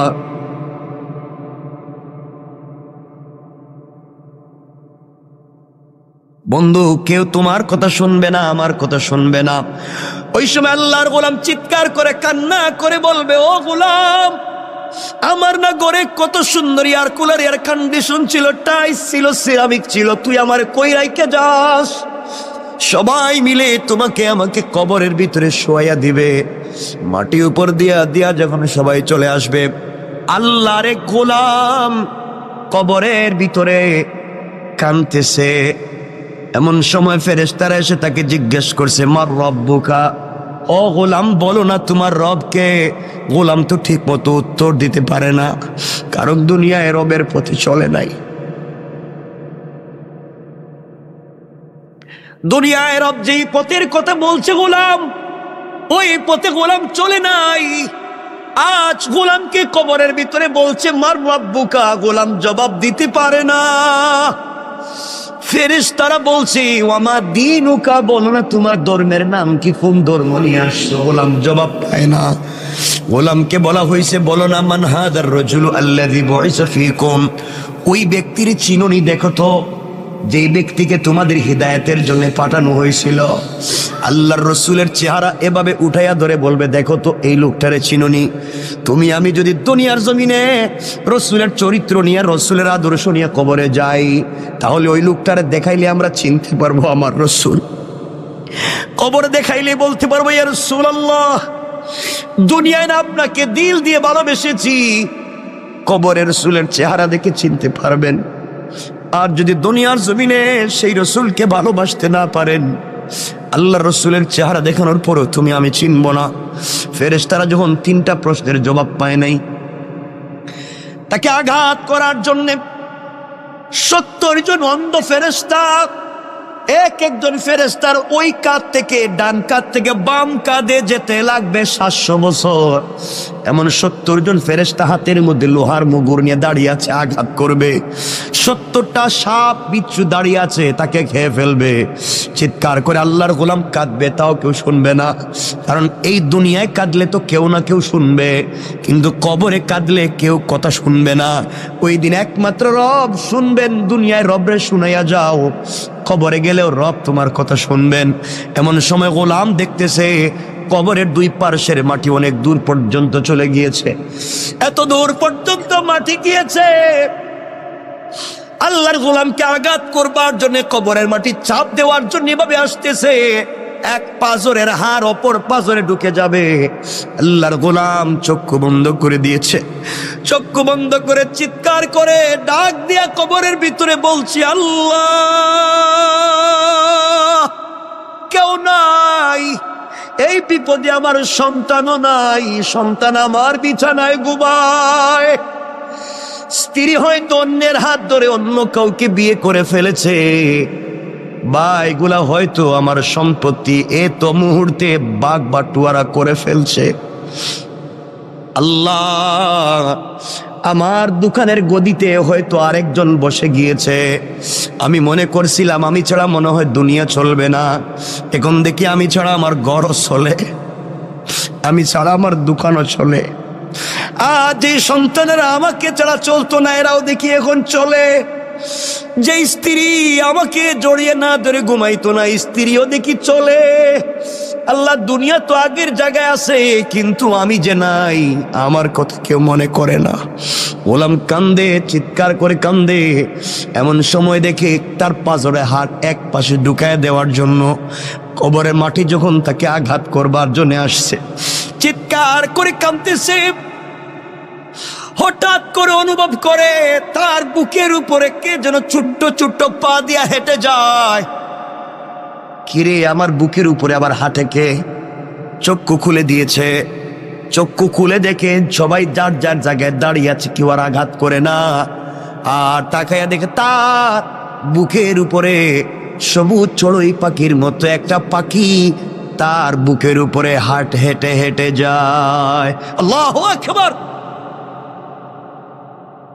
গোলাম চিৎকার করে বলছে, কে রে তুমি? ডাইনে মাটি, বামে মাটি, নিচেও মাটি, উপরেও মাটি, তুমি কেমনে ঢুকলা? আমি তো অক্সিজেন নিতে পারি না। পাখি আল্লাহর কাছে বলছে, আল্লাহ তুমি আমার জবানটা খুলে দাও, আমি তোমার বান্দার সাথে 1 মিনিট কথা বলি। আল্লাহ পাখির জবান খুলে দিয়েছেন। পাখি চিৎকার করে বলছে, আল্লাহর গোলাম, তুমি কাঁদবা না, তুমি আজকে টেনশন করবা না, তুমি অনেক কথার জবাব দিতে পারো নাই, কিন্তু আমি কি, আমি দুনিয়ার গাছের ডালে ডালে বসে সাধারণ পাখি না, আমি দুনিয়ায় বসবাস করার দুনিয়ার কোনো প্রাণী আর পাখি না। আমি হলাম তুমি এত কিছুর ভিতরেও যে প্রতিদিন ঘুমানোর আগে, এশার পরে ঘুমানোর আগে তুমি যে প্রতিদিন সূরা মুলক তিলাওয়াত করে ঘুমাইতে, আমি হইলাম সেই সূরা মুলক। আল্লাহ আমাকে পাখির সুরত দৌড়াইয়া তোমার বুকের উপরে বসাইয়া দিয়েছে। ও আল্লাহর গোলাম, নাওম কা নাওমাতিল আরুস, তুমি আমার ডানার নিচে ঘুমাও। এই বলে ছোট্ট পাখিটা তার 2টা ডানা কবরের 2 পারে ধাক্কা দিয়ে রেখে দিয়ে বলছে, ঘুমাও। বান্দা বলছে, পাখি রে, তোর পাতলা হালকা 2টা ডানা দিয়া কি কবরের মাটিরে আটকায় রাখতে পারবে? পাখি বলতেছে, ঘুমাও। ফুলসজ্জার রাত্রে স্বামী স্ত্রী যেভাবে ঘুমিয়ে যায়, কখন সূর্য উদিত হয় বলতে পারে না, কখন সকাল হয় বলতে পারে না, তুমি এইভাবেই আমার ডানার নিচে ঘুমাইয়া যাও কিয়ামতের দিন পর্যন্ত। আমি তোমার বুকের উপরে বসে গেলাম, এই কবরে কেউ তোমাকে আযাব দিতে পারবে না। আল্লাহর গোলাম, তাও তোমাকে বলে দিলাম, আমি তো সূরা মুলক তোমাকে জানাইয়া দিলাম, কবরেও তোমাকে হেফাজত করব, পুলসেরাতেও করব, মিজানেও করব, যতক্ষণ পর্যন্ত সুপারিশ করে শাফাআত করে আল্লাহর জান্নাতে তোমাকে না পৌঁছাবো, ততক্ষণ পর্যন্ত আমি সূরা মুলকের সুপারিশ তোমার পক্ষ থেকে আল্লাহর দরবারে আমি বন্ধ করব না। আল্লাহু আকবার।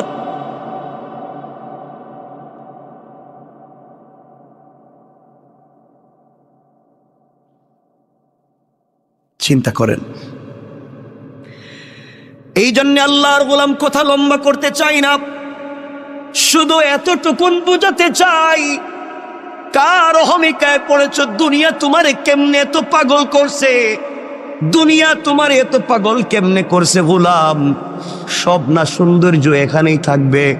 তুমি তোমার বেডরুমটারে কত সুন্দর করলা, কয়েকটা দিন থাকবা, হয়তো ঘর থেকে বের হলে আর ফিরেও না আসতে পারো, কিন্তু অনন্তকাল যেই কবরে থাকবা, ওই কবরকে তুমি সুন্দর করলা না। আল্লাহর গোলাম, ওই আল্লাহর গোলাম যখন কান্না করছে, কবর 3 ভাগের 1 ভাগ, গর্তের ভিতর থেকে পাথর 3 ভাগের 1 ভাগ সরে গিয়েছে। আর একজন গোলাম সেজদায় পড়ে ডাক দিয়া বলছে, আল্লাহ, আমিও তো 3 বন্ধুর একজন, আমার জীবনে কোনো নেক আমল নাই, আমার জীবনে কোনো ভালো কাজ নাই, ভালো করে জানি। জীবনে যত আকাম ছিল, কুকর্ম ছিল, এমন কোনো জিনিস নাই যা করি নাই, কিন্তু আল্লাহ, আজ আমার মনে পড়ছে আমি একটা ভালো কাজ করছি। আজ আমার মনে পড়েছে আমার জিন্দগিতে একটা ভালো কাজ আছে, এই কাজটা শুধু তোমাকে সন্তুষ্ট করবার জন্য আমি করছিলাম, দুনিয়ার কোনো মানুষকে দেখাবার জন্য আমি করি নাই। আল্লাহ, আমার ঘরে একজন কর্মচারী ছিল, ওই কর্মচারী কোনো একটা কারণে তার বেতন না নিয়ে আমার কাছ থেকে চলে যায়। আমি তারে অনেক খোঁজাখুঁজি করে পাই না, কর্মচারীর বেতন দেব খুঁজতে খুঁজতে আমি তারে পাই না, কোথায় গেল নাই নাই। আমি কি করলাম, তার ওই বেতনের পয়সা দিয়া একটা বকরি কিনলাম। আমি একটা বকরি কিনলাম, ওই বকরিরে বড় করলাম, বকরির থেকে অনেক বাচ্চা হলো, বিশাল বড় একটা বাগান হয়ে গেল, বাচ্চা বকরি আর বকরির অভাব নাই। আয় আল্লাহ, শত শত বকরির পাল হয়ে গেল। দীর্ঘ 15-20 বৎসর পরে আমার ওই কর্মচারী দেখি আমার বাড়িতে হাজির, আমাকে ডাক দিয়া বলছে, মালিক, অমুক দিন অমুক তারিখেও আপনার বাড়িতে আমি কর্মচারী ছিলাম, আমার নাম যে এই নাম, আমি কিন্তু চলে গিয়েছিলাম একটা কারণে, আমি আজ আপনার কাছে ফিরে এসেছি, কাজের জন্য আসি নাই। ওই যে আপনার বাড়িতে কাজ করছিলাম, ওই সময় যে পয়সা পাই, আমারে আপনি ওই পয়সাটা দিয়ে দেন, আমি চলে যাই। আল্লাহ, ওই সময় আমি ওই গোলামটারে ধরলাম হাতে, আস্তে আস্তে করে মাঠে নিয়ে গেলাম। মাঠে নিয়ে গিয়া বলছি, আমার কর্মচারী রে, তুমি আমার কাছে পয়সা পাও, এই জন্যে তুমি আমার কাছে এসেছো। এই যে মাঠে যত হাজার হাজার শত শত বকরি দেখো, সবগুলা তোমার, সবগুলা তুমি নিয়ে যাও। আমার কর্মচারী আমার দিকে তাকায় টিটকারি করে আর বলছে, মালিক, আমি একজন কর্মচারী বলে কি আপনি আমার সঙ্গে দুষ্টামি করলেন? আমি আপনার দুষ্টামির জন্য আসি নাই, আমার এত হাজার হাজার লাখ টাকার বকরির দরকার নাই, আমি আপনার কাছে যেই টাকা পাই ওটা দিয়ে দিলেই তো আমি চলে যাব, এত কিছুর দরকার নাই। আল্লাহ, ওই দিন আমি বলেছিলাম, কর্মচারী রে, তুই যে আমার কাছে যেই পয়সা পাস, ওই টাকা দিয়ে আমি একটা বকরি কিনছিলাম, ওই বকরি কিনে বাচ্চা দিতে দিতে দিতে দিতে তো হাজার হাজার হয়েছে, এই জন্য একটাও আমার না। এতদিন আমি ছিলাম আমানতদার, তোর এগুলার দেখাশোনা করছি, তোর জিনিসরা আমি দেখাশোনা করে রাখছি, জানি না ঠিক মতো আমানত রক্ষা করতে পারছি কিনা, তোমার সম্পদের আমানত রক্ষা করতে পারলাম কিনা। মালিক তার কর্মচারীরে বলতেছে, আর আমরা কর্মচারীর সঙ্গে যেই ব্যবহার করি, মনে রাখবেন আজকে সে কর্মচারী, কাল হয়তো আখেরাতে সে মালিক হয়ে যাবে, আপনি গোলামের মতো তার পিছনে ঘুরবেন। তার দিলে যদি কষ্ট দেন, কোনোভাবে যদি সে কষ্ট পায়, কিয়ামতের দিন বুঝবেন কর্মচারীর আপনার কি প্রয়োজন, ওই দিন বুঝবেন। এই জন্য আল্লাহর ওয়াস্তে, আল্লাহ যাদেরকে পয়সার মালিক বানাইছেন, কর্মচারীর সঙ্গে খারাপ আচরণ করবেন না, খারাপ ব্যবহার করবেন না। আমার বন্ধুগণ, ওই দিন বুঝবেন আমার কথাটার কত দাম ছিল, কত লৌট ছিল। আল্লাহর গোলামের কথা শুনে কর্মচারী সিজদায় পড়ে ডাক দিয়া বলেছে, আল্লাহ, যেই মালিক কর্মচারীর পয়সার আমানত রক্ষা করার জন্য এত বড় বড় বড় বিজনেস বানাইছে, বকরির পাল বানাইছে, আল্লাহ, আমার ওই মালিক রে দুনিয়ায় ইজ্জতের জিন্দেগি দিও, ইন্তেকালের পরে জান্নাতুল ফিরদাউস দিও। আল্লাহু আকবার। আয় আল্লাহ, ওই দিন যে হাসি মুখে আমি আমার কর্মচারীর কাছে যে সম্পদগুলা তাকে ফিরাইয়া দিলাম, তার ওই টাকা দিয়া যে এত কিছু বানাইলাম, আমি চাইলে ওই সময় তাকে যে টাকা সে পায়, 500 দিনার 100 দিনার দিরহাম পায়, ওটা দিয়ে দিলেই সে খুশি হয়ে যাইতো। কিন্তু এতদিন পরে আসছে, আমি তারে একটা বকরি দিলেই সে খুশি হয়ে যাইতো। আমি তারা যে হাজার হাজার বকরি দিয়ে দিলাম, এই যে একমাত্র আমানত রক্ষা করার জন্যে, আমানত রক্ষা করলাম, এই যে তোমাকে ভালোবেসে তোমার ভয়ে আমি ওই কাজ করলাম। আল্লাহ, ওই দিনের কাজ যদি তোমার কাছে পছন্দ হয়, আজ কি তুমি আমাদেরকে বিপদ থেকে বাঁচাতে পারো না? তুমি না বলছো ভালো কাজ করে দোয়া চাও, কল্যাণের কাজ করে কল্যাণের উসিলা নিয়ে দোয়া চাও। আয় আল্লাহ, এই ভালো কাজের কথা স্মরণ করে তোমার কাছে হাত উঠে দোয়া চাইলাম, বলো না তুমি কি আমাদেরকে ক্ষমা করে দিবা না, বাঁচাবা না? আল্লাহর গোলাম ওইভাবে কান্না করে দোয়া করতে দেরি হয়েছে, তাদের মাথার উপর থেকে ওই পাথরের 3 ভাগের 2 ভাগ সরে গিয়েছে। আল্লাহু আকবার, 2 ভাগ সরে গিয়েছে।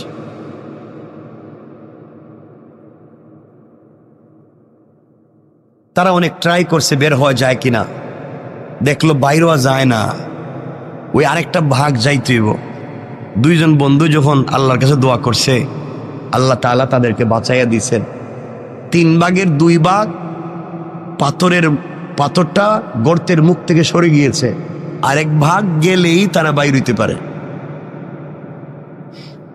এখন তো 2 জন দোয়া করছে, এখন আরেকজন চিন্তা করছে আমার জীবনে তো কোনো ভালো কাজ নাই, আমি তো বইলে কিন্তু লাভ হবে না।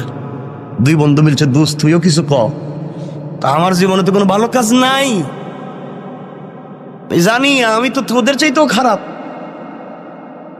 না, মনে কর তোর কোনো ভালো কাজ আসেনি জীবনে, মনে করে দেখ, থাকলে একটু ক আল্লাহরে, আজকে বাস্তবতে নিয়ে মরা ছাড়া পথ নাই। এমন সময় গোলাম বলতেছে, ভাই আমারও তো একটা ভালো কাজের কথা মনে পড়ছে। সুবহানাল্লাহ বললেন, জোরে আওয়াজ করে পড়েন না সুবহান। আমার একটা ভালো কাজের কথা মনে পড়ছে, বল না তোর ভালো কাজটা কি? এই সময় 3 নম্বর বন্ধু চোখের পানি ছেড়ে ডাক দিয়া বলতেছে, আল্লাহ তোমার দেওয়া কপাল তোমার কুদরতের পায়ে লাগাইয়া দিয়েছি, তোমার দেওয়া চোখ থেকে 2 ফোঁটা পানি ছেড়ে দিয়েছি, তোমার দেওয়া জবান দিয়ে তোমাকে মনে বড় আশা নিয়ে আল্লাহ বলে ডাক দিয়েছি। তুমি বলছো তোমাকে ডাক দিলে দুনিয়ার সকল মানুষেরা যদি বন্ধ করে দেয় দরওয়াজা, তোমার দরওয়াজা বন্ধ হয় না। আল্লাহ তুমি বলেছো কোন মানুষ যদি অপরাধ করে, সন্তান যদি অপরাধ করে, মা বাবা হয়তো সন্তানকে ঘর থেকে তাড়াইয়া দেয়। গ্রামের কোন মানুষ যদি গ্রামে অপরাধ করে, গ্রাম মহল্লার মানুষ তাকে এলাকা ছাড়া করে দেয়। আল্লাহ কোন ছাত্র যদি ক্লাসে অপরাধ করে, টিচার তাকে ক্লাস থেকে বের করে দেয়।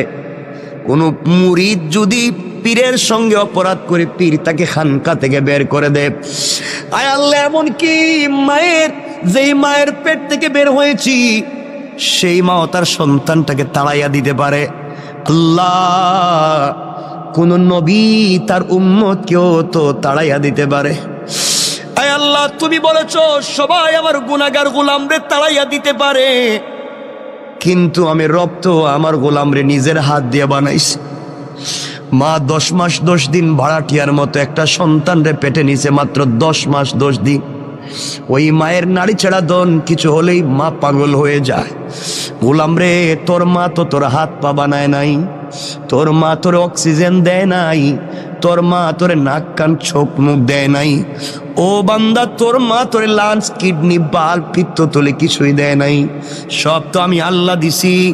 এরপরে 10 মাস তোর মা তোরে পেটে রাখবার পরেও যদি এত দরদ হয়, আমি রব তোরে আমার নিজের হাত দিয়ে বানাইছি। বল না বান্দা, তোর প্রতি আমার কত দরদ আর ভালোবাসা। ও বান্দা, দুনিয়ার সকল মানুষের দরওয়াজা যদি বন্ধ হয়ে যায়, আমি কথা দিলাম বান্দারি, আমার দরওয়াজা তোমার জন্য সকল সময় খোলা থাকবে। বলো না কি চাও? এবার বান্দা ডাক দিয়া বলে, আল্লাহ আমি একজন বকরির রাখাল, আমি প্রতিদিন বকরি রাখালি করি। বাড়িতে যাই বিকালবেলা, সকালবেলা বাড়ি থেকে বের হই, বিকালবেলা বাড়িতে যাই। যাওয়ার পরে প্রথমে বকরির থেকে দুধ নেই, ওই দুধ নিয়ে প্রথমে আমার বৃদ্ধা মা পাপড়ে খাওয়াই। আমার মা তখন বেঁচে আছেন, আমার মারে দুধ পান করাই। মা ইচ্ছে মতো শান্তি মতো পেট ভরে দুধ পান করবার পরে বাকিটুকুন দুধ নিয়ে আমি আমার সন্তানদের কাছে বন্টন করে দেই। সন্তানেরা পান করে এরপরে ঘুমাইয়া যায়, এরপরে আমরা পান করি। আয় আল্লাহ, একদিন আমার জঙ্গল থেকে মাঠ থেকে বাড়িতে যেতে যেতে দেরি হয়েছে। বাড়িতে গিয়ে দেখি আমার মা ঘুমিয়ে পড়ছেন। আমার মা বিভোর ঘুমে পাগল, মা ঘুমাইয়া গিয়েছে, মা তো সজাগ না। ঘরে গিয়ে দেখি আমার সন্তানেরা খাবারের জন্য চিৎকার করে কাঁদতেছে। আমি যখন বকরির থেকে দুধ দোহন করি, সন্তানেরা লাইন ধরে গুল হয়ে আমার পাশে বসছে আর বলছে, আব্বা একটু দুধ দেও না, আর সহ্য হয় না, পেটে খিদে লাগছে, রাত্রে যে ঘুমাতে হবে, একটু দুধ দাও। আমি সন্তানের দিকে তাকাইয়াও দেখি নাই কে আমার কাছে দুধ চাইল। এক পর্যায়ে দুধের বাটি হাতে নিলাম, পেয়ালা হাতে নিলাম, মায়ের ঘরে গিয়ে দেখি মা ঘুমিয়ে গিয়েছে। সবগুলা দুধের পেয়ালা নিয়া মায়ের মাথার সামনে দাঁড়ায়া থাকলাম। মা রাত্রে যখন উঠবে আগে তারে পান করাবো, এরপরে আমি আমার বাচ্চাদেরকে পান করাবো। আল্লাহ, আমার বাচ্চাগুলো আমার পায়ের কাছে এসে পা জড়াইয়া কাঁদতেছে, বলতেছে, আব্বা তুমি আমাদেরকে এক ফোঁটা দুধ পান করাও। সারা রাত সন্তানের কাঁদতে কাঁদতে আমার পায়ের কাছে ঘুমাইয়া গেল। এক ফোঁটা দুধও আমি সন্তানদেরকে আগে দেই নাই। ওই মায়ের অপেক্ষা করতেছি মা কখন ঘুম থেকে উঠবেন। আয় আল্লাহ, ও মুনিব, এইভাবে সারা রাত চলে গিয়েছে। সকালবেলা মা যখন ঘুম থেকে উঠছে, মা আমাকে দেখে তো হতভম্ব হয়ে গেছে। মা বলছে, বাবা তুই কি ঘুমাস নাই? সারা রাত কি করলি এখানে? মা, আগে তুমি ঘুমিয়ে গিয়েছো, তোমাকে দুধ পান করাতে পারি নাই, এই জন্য সারা রাত এখানে দাঁড়াইয়া দাঁড়াইয়া দুধের পেয়ালা হাতে নিয়েছিলাম। তোমার যদি ঘুম ভাঙ্গে আমি তোমারে আগে দুধ পান করাবো। মা বলছেন, আমার নাতিগুলার অবস্থা এমন কেন? মা, ওরা তো আমার কাছে আসছিল এক ফোঁটা দুধ পান করতে, আমি কিন্তু ওদেরকে আগে দেই নাই। আগে বলছি আমার মা, এরপরে তোমরা। ও মা, তোমার জন্য আমি সন্তানদেরকেও পান করাই নাই। আমার মা আমার জন্য তো দু হাত উঠে দোয়া করছে আর বলছে, আল্লাহ আমার সন্তান আমার যে ভালোবাসা দিয়েছে, দুনিয়ায় কোনো বিপদে আমার সন্তানরে ফালাইও না। আয় আল্লাহ, ওই দিনের কাজ একমাত্র তোমাকে খুশি করার জন্য মায়ের জন্য দাঁড়িয়েছিলাম। আয় আল্লাহ তাআলা, চাইলে আমি আমার সন্তানদেরকে দুধ পান করাইতে পারতাম, চাইলে আমিও পান করতে পারতাম, চাইলে আমার স্ত্রীরও পান করাইতে পারতাম। মা যখন উঠবে তখন দিব, মায়ের জন্য তো অপেক্ষা করা দরকার ছিল না। একমাত্র তোমাকে ভালোবেসে, তোমাকে মোহাব্বত করে, তোমাকে পাওয়ার জন্যে, তোমাকে খুশি করার জন্যে আমি যে কাজ করছি, এই কাজটা যদি ওই দিন তোমার কাছে পছন্দ হয়ে থাকে, আজকের বিপদ থেকে আমাদেরকে বাঁচাইয়া দাও উসিলা নিলাম। বলতে দেরি হয়েছে, কসম কসম রব্বে পাকের জাতে, ওই গোলাম দোয়া করে বলতে দেরি হয়েছে, পুরাটা পাথর তাদের গর্তের মুখ থেকে সরে যাইতে 1 মিনিটও দেরি করে নাই। সুবহানাল্লাহ জুরে। আমার বন্ধুগণ, 3 বন্ধু বেঁচে গিয়েছেন। এই জন্যে কথাটা তো শুরু করছিলাম ওখানেই। জীবনে যদি সরিষার দানা পরিমাণও ভালো কাজ করেন, রব কিন্তু তোমাকে আমাকে এটা দিবে। আল্লাহ কোরআনে বলছেন, ফামাইয়ামাল মিসকালা যাররাতিন খায়রান ইয়ারা। সরিষার দানা পরিমাণ যদি ভালো কাজ করো, ওটারও কিন্তু বদলা দিব। ওয়ামাইয়ামাল মিসকালা যাররাতিন শাররান ইয়ারা। আর তোমরা যদি খারাপ কাজ করো সরিষার দানা পরিমাণ, তারও হিসাব দেওয়া লাগবে। এই জন্যে দুহাত জোর করে যেই কথা শুরুতেই বলছিলাম, দরকারে পায়ে ধরে বললাম, আল্লাহর ওয়াস্তে চলার পথে ভুল তো করব না, মানুষের হক মারব না, আমানতের খেয়ানত করব না, অন্যায় আচরণ করব না, ছোট থেকে ছোট হলেও আল্লাহকে সন্তুষ্ট করার জন্য ভালো কাজ করব। রব বলে দিয়েছে, তুমি যদি আমাকেই পাওয়ার জন্য ভালো কাজ করো বান্দা, আমি কথা দিলাম তোমার এই ছোট্ট একটা আমলই তোমাকে জান্নাত পর্যন্ত নিয়ে যেতে পারে। পড়েন সুবহানাল্লাহ। আমার কথা কি আপনারা বুঝছেন এতক্ষণে? তাহলে এত আলোচনা করে যেটা বোঝাতে চাইলাম, এই পুরা 1 ঘন্টা কথা বলছি, একটা বিষয় বুঝতে পারলেন যে আমাকে আপনাকে ফিরে যাওয়া লাগবে আল্লাহর সামনে। সরিষার দানা পরিমাণ ভালো কাজ করলেও জবাব দিতে হবে, খারাপ কাজ করলেও জবাব দিতে হবে। সুতরাং আমরা কোনোভাবে অন্যের সম্পত্তি তো নিজে খাবো না, নিজের লিডার হলে কখনো পাবলিকরে ঠকাবো না, এবং নিজের সম্পত্তি বাঁচাবার জন্য অন্যের সম্পত্তি ধ্বংস করবার জন্য রাষ্ট্রের কাছে কুপ্রস্তাব দিয়া কাউকে বিপদে ফেলবো, বলেন ফেলবো? এটা হলো এতক্ষণের আলোচনার মূল মাকসাদ, আয়াতের মৌলিক ভাবার্থ। এতক্ষণ যদি কথা বুঝে থাকেন তো বলেন, রব একজন মানুষ ভালো কাজ করছে, তার উপকার দিচ্ছেন না দিচ্ছেন না? কথা তো অনেক মনে পড়ে, কিন্তু আমাদের সময় তো কমে যাইতেছে। কমে গেছে না? আপনাদের অসুবিধা হইতেছে নি? সময় যদিও আছে আমার হাতে কর্তৃপক্ষের দেওয়া, কিন্তু আপনাদের তো কষ্টের দিকে আমার খেয়াল রাখতে হয়। যেন কষ্ট হইতেছে কিনা বুঝতেছি না, হয় না? বেশি নিব না, যদিও লম্বা হয় আমি নিব না।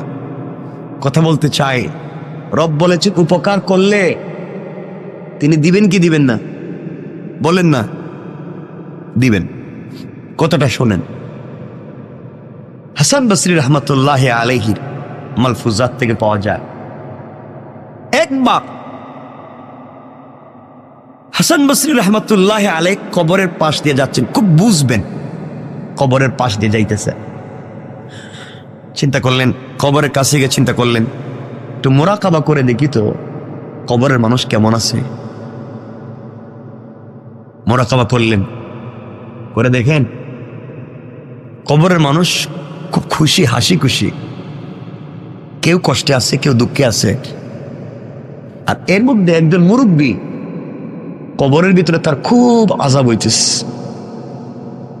একজন মুরব্বীর কবরে খুব বেশি আযাব হইতেছে। আর আবার দেখলেন আরেক জায়গায়, দেখেন আরেকজন মুরব্বী বসে রইছে আর হাসতেছে। তিনি কিছু দুরূদ পড়লেন, তিনি কিছু দোয়া করলেন, এই সওয়াবগুলো আল্লাহ তাআলা কবরে পৌঁছাইয়া দিলেন। সুবহানাল্লাহ পড়েন না? তিনি তাকাইয়া দেখেন কবরের সকল মানুষ লাইন ধরে এসে এই সওয়াবগুলা নিয়ে যায়। এক মুরব্বী বসে রইছে কর্নারে, ও আয় না, উঠে না। হাসান বসরি বলেন, মোরাকাবায় তাকে জিজ্ঞেস করলাম, বাবা কবরের মানুষ কি বিপদে আছে? আমি সূরা ফাতিহা তিলাওয়াত করলাম, সূরা ইখলাস পড়লাম, এর সওয়াবটুকু কবরে পৌঁছাইলাম, সব মানুষ এসে নিয়ে যায়, তুমি দিকে আসতেছো না, ঘটনা কি? কয় আমার দরকার নাই। দরকার নাই কেন? কয় আমার একটা ছেলে আছে, অমুক বাজারে দোকানদারি করে, ওই ছেলে প্রতিদিন আমার জন্য কোরআন তিলাওয়াত করে সওয়াব আমার কবরে পৌঁছাইয়া দেয়। আমি আমার সন্তানের উপরে খুশি, সন্তান সারাদিন বাজারে দোকানদারি করে, ফাঁকে ফাঁকে সময় পাইলেই আমার জন্য তিলাওয়াত করে সওয়াব পাঠায়। এই জন্য আমার তাড়াহুড়া নাই, আমি একটা ছেলে রেখে আসছি দুনিয়ায়, খুব ভালো। ওই ছেলেটা আমি বাপরে ভুলে যায় নাই, এই জন্য সন্তান রে ভালো মানুষ বানাইছিলাম। কবরে আসার পরে সন্তান আমার জন্য দোয়া দুরুদ পড়ে আমার জন্য আমল পাঠায়। আর আমরা এমন সন্তান রাইখা যাই, বাপ মারা যাওয়ার আগেই এর মাইরা ফেলায়। কথা বলেন না কেন? মা বাপ মারা যাওয়ার আগে এমন কষ্ট দেয়, তো এমনি জিন্দা মরে যায়, খাবার দেয় না, বউরে নিয়ে আলাদা থাকে, মা বাপরে দেখতে পায় না, মা বাপের সঙ্গে ভালো আচরণ করে না, স্ত্রী সন্তান যা বলে তাই শুনে, মা বাপকে এই ভালো জায়গায় রাখতে চায় না, মা বাপের ঠিক মতো ঔষধপাতি দেয় না, খবরাখবর রাখতে পারে না, মা বাপকে পয়সা দিলে হিসাব করে। এই সমস্ত নাফরমানি আমাদের ভিতরে হরহামেশা হয়ে গেছে, ঠিক না? হাসান বসরি বলেন, আমি মোরাকাবা শেষ করব, একজন মুরব্বী খুব কাঁদতেছেন, আযাব হইতেছে। আমি জিজ্ঞেস করলাম কারণ কি? মুরব্বী বলছেন, বাবা আমার একটা মেয়ে আছে। কি আছে? খুব দুশ্চরিত্রা, খারাপ খারাপ কাজ করে বেড়ায়। আর ও যত গুনার কাজ করে, ওর গুনার কাজের ভাগ আমার কবরে আসে, আমি পাই। কারণ মেয়েটারে ভালো বানাইতে পারি নাই, যেন বাপ হিসাবে আমি মেয়েরে কেন ভালো বানাইতে পারলাম না। ওই মেয়ে খারাপ কাজ করলে আমার কাছে গুনাহ চলে আসে। আর ওই বেচারা বলতেছে, আমার ছেলে দুনিয়া তেলাওয়াত করে আমার কাছে সওয়াব চলে আসে। অর্থাৎ সন্তানকে যদি ভালো মানুষ বানাইয়া যেতে পারেন, সন্তান ভালো কাজ করলে তারও একটা অংশ পাবেন, সন্তান খারাপ কাজ করলে তারও একটা তিনি বললেন, বাবা আমার মেয়েটা অমুক গ্রামে থাকে, তুমি যদি পাও আমার মেয়েটার একটু বইলো আমার জন্য, আমি বাপের জন্য যেন একটু ইসালে সোয়াব করে কোনো একটা কিছু করে, আমার কষ্ট আর সহ্য হয় না, কেন মেয়েটা খারাপ কাজ ছাড়ে না। আল্লাহর ওলি হাসান বসরি রহমতুল্লাহ আলাইহি চলতে লাগলেন, ওই বাজারে পৌঁছে গেলেন যেই বাজারে মুরব্বী বলছিল তার সন্তান কোরআন তেলাওয়াত করে। সত্যি দূর থেকে দেখেন তার দোকানে ভিড় লেগে আছে, মানুষ, কাস্টমারের অভাব নাই, কিন্তু আল্লাহর গোলাম কাস্টমারের সঙ্গে কথাও বলে ঠোঁট নাড়ায়া নাড়ায়া আল্লাহর কালাম তিলাওয়াত করে যায়। ওই যুবকের কপালে চুম্বন দিয়া বললেন, যুবক রে, তোমার মতো সৌভাগ্যবান যুবক আর কয়জন আছে যার বাবা কবরে গিয়াও সন্তানের জন্য দোয়া করে, সন্তানের জন্য ভালো চায়। তোমার বাবা তোমার যেই শিক্ষা দিয়েছে, কবরে বাবা বড় আরামে আছে, তুমি তেলাওয়াত বন্ধ করে দিও না। আমার বন্ধুগণ, যুবকের কাছ থেকে বিদায় নিয়া আল্লাহর গোলাম হাঁটতে লাগলেন ওই মেয়ের বাড়ির দিকে। ওই মেয়ের বাড়ির কাছাকাছি পৌঁছে গেলেন, মানুষরা খবর দিলেন অমুক নামে কি এলাকায় কোনো মুরব্বী ছিলেন। সবাই বলছে এই যে পাশে যেই বাড়ি দেখা যায় এই বাড়িটাই হচ্ছে মুরব্বীর বাড়ি। আল্লাহর ওলি হাসান আল বসরি রহমতুল্লাহ আলাইহি আস্তে আস্তে করে মুরব্বীর বাড়ির কাছে পৌঁছে গেলেন। গিয়া দেখেন বাড়ির ঘরের ভিতরে কেউ নাই, একটা যুবতী মেয়ে পুকুরের মধ্যে অথবা একটা হাউজের মধ্যে এসে গোসল করে। হাসান আল বসরি ডাক দিয়া বলছেন, মা, অমুক কি তোমার বাবা হয়? কয়, আমার বাবা। তিনি মরে গেছেন না বেঁচে আছেন? অনেক দিন আগে তিনি মরে গিয়েছেন। মারে, আমি হাসান আল বসরি বলছি, মোরাকাবা করে দেখছি তোমার বাপের বড় কষ্ট হয়, বড় আযাব হয়, কবরের ভিতরে তোমার বাবা বড় কষ্টে আছে। তুমি কি চাও না তোমার বাবার জন্য কিছু উপকার করতে? চাও না তোমার বাবার জন্য কিছু একটা দোয়া করো, অথবা সম্মিলিতভাবে মানুষকে দিয়া দোয়া করাও, তোমার বাবার কোনো কল্যাণ করো, বাপ তো বড় কষ্টে আছে। মেয়েটা বাপের কষ্ট শুনবার পরেও অট্ট হাসি দেয়, টিটকারি করে। এই কথা বলে বলছে, আমি আবার কেমনে বাপের উপকার করব? আমার দ্বারা হবে না।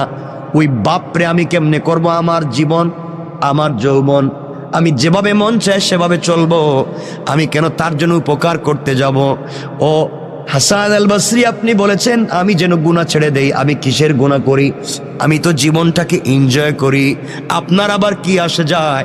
আমার বাবারই বা কি হয়? জীবনটা তো আমার যা মন চায় তা করব। মনে রাখবেন, একজন নারী যদি জাহান্নামে যায়, 4 পুরুষরে নিয়ে জাহান্নামে যাবে। আবার বলছি, একজন নারী যদি জাহান্নামে যায়, 4 জন পুরুষরে নিয়ে জাহান্নামে যাবে। নারী যদি জাহান্নামে যায়, তার বাপরে নিয়ে যাবে। নারী যদি জাহান্নামে যায়, তার স্বামীরে নিয়ে যাবে। নারী যদি জাহান্নামে যায়, তার ভাইরে নিয়ে যাবে। নারী যদি জাহান্নামে যায়, তার সন্তানরে নিয়ে যাবে। কেন সন্তান তাকে ভালো পথে রাখলো না? কেন ভাই তাকে ভালো পথে রাখলো না? কেন স্বামী তাকে ভালো পথে রাখলো না? কেন বাবা তাকে ভালো পথে রাখলো না? এই জন্য এক নারী জাহান্নামে গেলে 4 পুরুষ জাহান্নামের জন্য প্রস্তুত হও। আল্লাহ রাব্বুল ইজ্জত ওয়াল জালালের ওলি হাসান আল বসরি যখন মেয়েটাকে বললেন, মেয়ের কাছ থেকে ভালো উত্তর পেলেন না। এক পর্যায়ে মেয়েটা টিটকারি করে ওই পুকুরের ভিতর থেকে পানি দিয়া হাসান আল বসরির উপরে ফিকে মারছে। হাসান আল বসরির মুখের উপরে পানি মারছে। কয়, নেন, আপনি পানি নিয়ে যান, এই পানি দিলাম, যান, আপনি আমার বাবার জন্য কি উপকার করতে পারি? আমি আমার বাপের জন্য কোনো উপকার করতে পারবো না। এই বলে পানি মারছে। হাসান আল বসরি বড় কষ্ট পেলেন। কিছুদিন পরে আবার মুরাকাবা করলেন। ওই কবরের পাশ দিয়ে যাওয়ার সময় আবার তিনি মুরাকাবা করলেন। করে দেখেন, যেই বেচারা এতদিন ওই কবরের কর্নারে বসে থাকতো, গুরুস্থানের আসতো না, সোয়াবের জন্য আসতো না, দেখা দেয় সবার লাইনের আগে, সবার আগে আইসা দাঁড়াইয়া গেছে। হাসান আল বসরি যা তিলাওয়াত করছেন, তার সোয়াবটুকুন কবরে বক্সাইয়া দিলেন। ওই আল্লাহর গোলাম নেওয়ার জন্য দাঁড়াই আছে। তিনি বললেন, বাবা ওই দিন না আপনি সবার পিছনে ছিলেন, বসা ছিলেন, আসলেন না, আজ কেন আপনি সবার আগে আগে আসলেন? আল্লাহর গোলাম চুকের পানি ছেড়ে ডাক দিয়ে বলছে, হাসান আল বসরি, ওই দিন আমি আসিনি, আমার সন্তান দুনিয়ার জমিনে বেঁচে ছিল, আমার জন্য তিলাওয়াত করে সওয়াব পাঠাইছে। গত কয়েকদিন আগে আমার সন্তানটাও মরে গেছে, এখন কেউ আর আমার জন্য তিলাওয়াত করে সওয়াব পাঠায় না, এই জন্যে আমার জন্য আর কেউ নাই, ওই জন্যে আমিও লাইনে দাঁড়াইছি।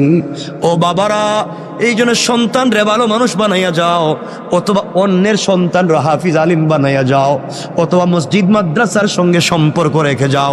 একটা মসজিদের সঙ্গে একটা ইটের টুকরা দিয়েও যদি সম্পর্ক করতে পারো, কিয়ামত পর্যন্ত কবর থেকেও সওয়াব পাইবা। একজন গরিবের বাচ্চারা যদি হাফিজ আলিম বানাইয়া যাইতে পারো, ওই হাফিজ আলিম থেকে পৃথিবীতে যতদিন পর্যন্ত আরো হাফিজ আলিম বনবে, আরো কোটি কোটি মানুষ হবে, সবার কাছ থেকে তুমি সওয়াব পাইবা। সুবহানাল্লাহ পড়েন না? আমি আপনাদের দোয়ায়, আমি তো আলহামদুলিল্লাহ করাইতেছি আমাকে দিয়ে। আমি সিলেটে আমার এলাকায় জন্ম, যেখানে আমি একটা প্রতিষ্ঠান প্রায় 40 কোটি টাকা, আমরা ওই যে এই সপ্তাহে ভিত্তিপ্রস্তর করবো ইনশাল্লাহ। মাদ্রাসা চলতেছে অলরেডি, বাকি বিল্ডিংয়ে ভিত্তিপ্রস্তর হয় নাই, টিন শেড। এই সপ্তাহেই আমরা 10 তলা ফাউন্ডেশন দিয়ে ভিত্তিপ্রস্তর করতেছি।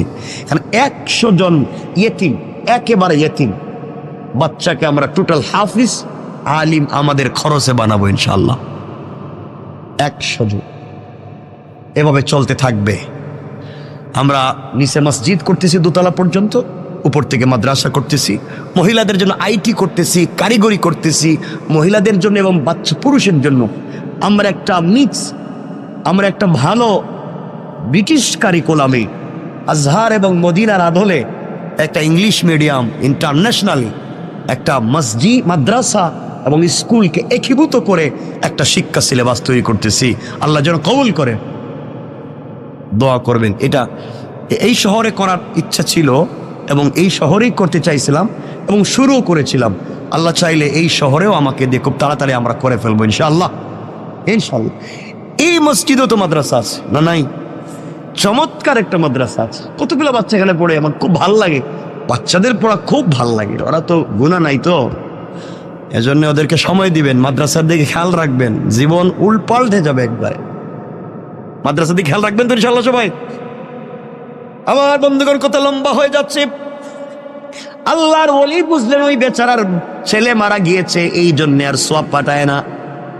হঠাৎ করে তাকাইয়া দেখেন, ওই দিন যেই মুরব্বী লাইনে সবার সামনে ছিল, আজ দেখা যায় জান্নাতের গালিচায় বসে বসে জান্নাতি ফল খেয়ে যায়। আশ্চর্য হলে, আমার মেয়ে তো জিনাকারী, ওই মেয়েটা তো আমার পানি দিয়ে টিটকারি করছে, ওর বাবা কবরে এত শান্তি পাইল কেমনে জানতে চাই। জিজ্ঞাসা করে, বাবা তুমি আজকে কবরে তো শান্তি কেমনে? তোমার মেয়েরে তো বলছিলাম। আপনি আমার মেয়েরে বলছিলেন, আমার মেয়ে আমার জন্য এত বড় ভালো কাজ করছে, ওই ভালো কাজের উসিলায় আল্লাহ আমাকে মাফ করে জান্নাত দিয়ে দিয়েছে। আল্লাহর ওলি বলেন, না না, তোমার মেয়ে কোনো ভালো কাজ করে নাই। কই, আমি বলার পরে আমার এনে টিটকারি করছে। তোমার মেয়েটাকে তো কোনো ভালো কাজ করতে দেখলাম না, তো জিনাকারিনী। আল্লাহর ওলি মুরাক্কাবায় গিয়ে দেখেন, ওই মেয়েটা টিটকারি করে, মস্করা করে, এক হাতের মধ্যে পানি নিয়া, এক মুষ্টির মধ্যে পানি নিয়া হযরতে হাসান বসরির উপরে যে মারছিল, ওই পানিটা জমিনে পড়ছে। জমিনের ফাঁকা ছিল, ফাঁকার মধ্যে অনেক দিন থেকে একটা ব্যাঙ হা করে আসমানের দিকে তাকাইয়া বলছে, আল্লাহ তুমি কি বৃষ্টি দিবা না? তুমি কি আমারে পানি পান করাইবা না? আমি যে মরে যাই, কোন দিন মরি কেউ খবর রাখবে না। আল্লাহ তুমি কি আমাকে একটু পানি পান করাইয়া তো মারবা? ওই সময় ওই বেজে হাসান বসরির উপরে পানি মারছে, ওই পানিটা গিয়া ব্যাঙের মুখের মধ্যে পড়ছে। আল্লাহু আকবার, জোরে বলেন না। ব্যাঙ ওই পানি পান করে চিৎকার করে বলছে, আল্লাহ যে আমারে পানি পান করাইয়া বাঁচাইলো, তার কেউ যদি কবরে থাকে, আল্লাহ এর ওসিলায় তারে মাফ করে জান্নাত দিয়া দাও। আল্লাহ ওই দুয়ারে কবুল করছে, এই জন্য আল্লাহ আমার মাফ করে দিয়া জান্নাত দিয়ে দিয়েছে। পড়েন সুবহানাল্লাহ। অনেক কথা হয়ে গেছে আজকে, আর কথাকে লম্বা করতে চাই না। আমার জন্য দোয়া আছে, আপনাদের জন্য দিল থেকে দোয়া থাকবে। আল্লাহ তাআলা আমাদের সবাইকে কবুল করুক। আজকে কোথায়, আমি তো চাইছিলাম তাফসির করতে, আজকে আমার মন চাইছিল, আমি রেডিও করছিলাম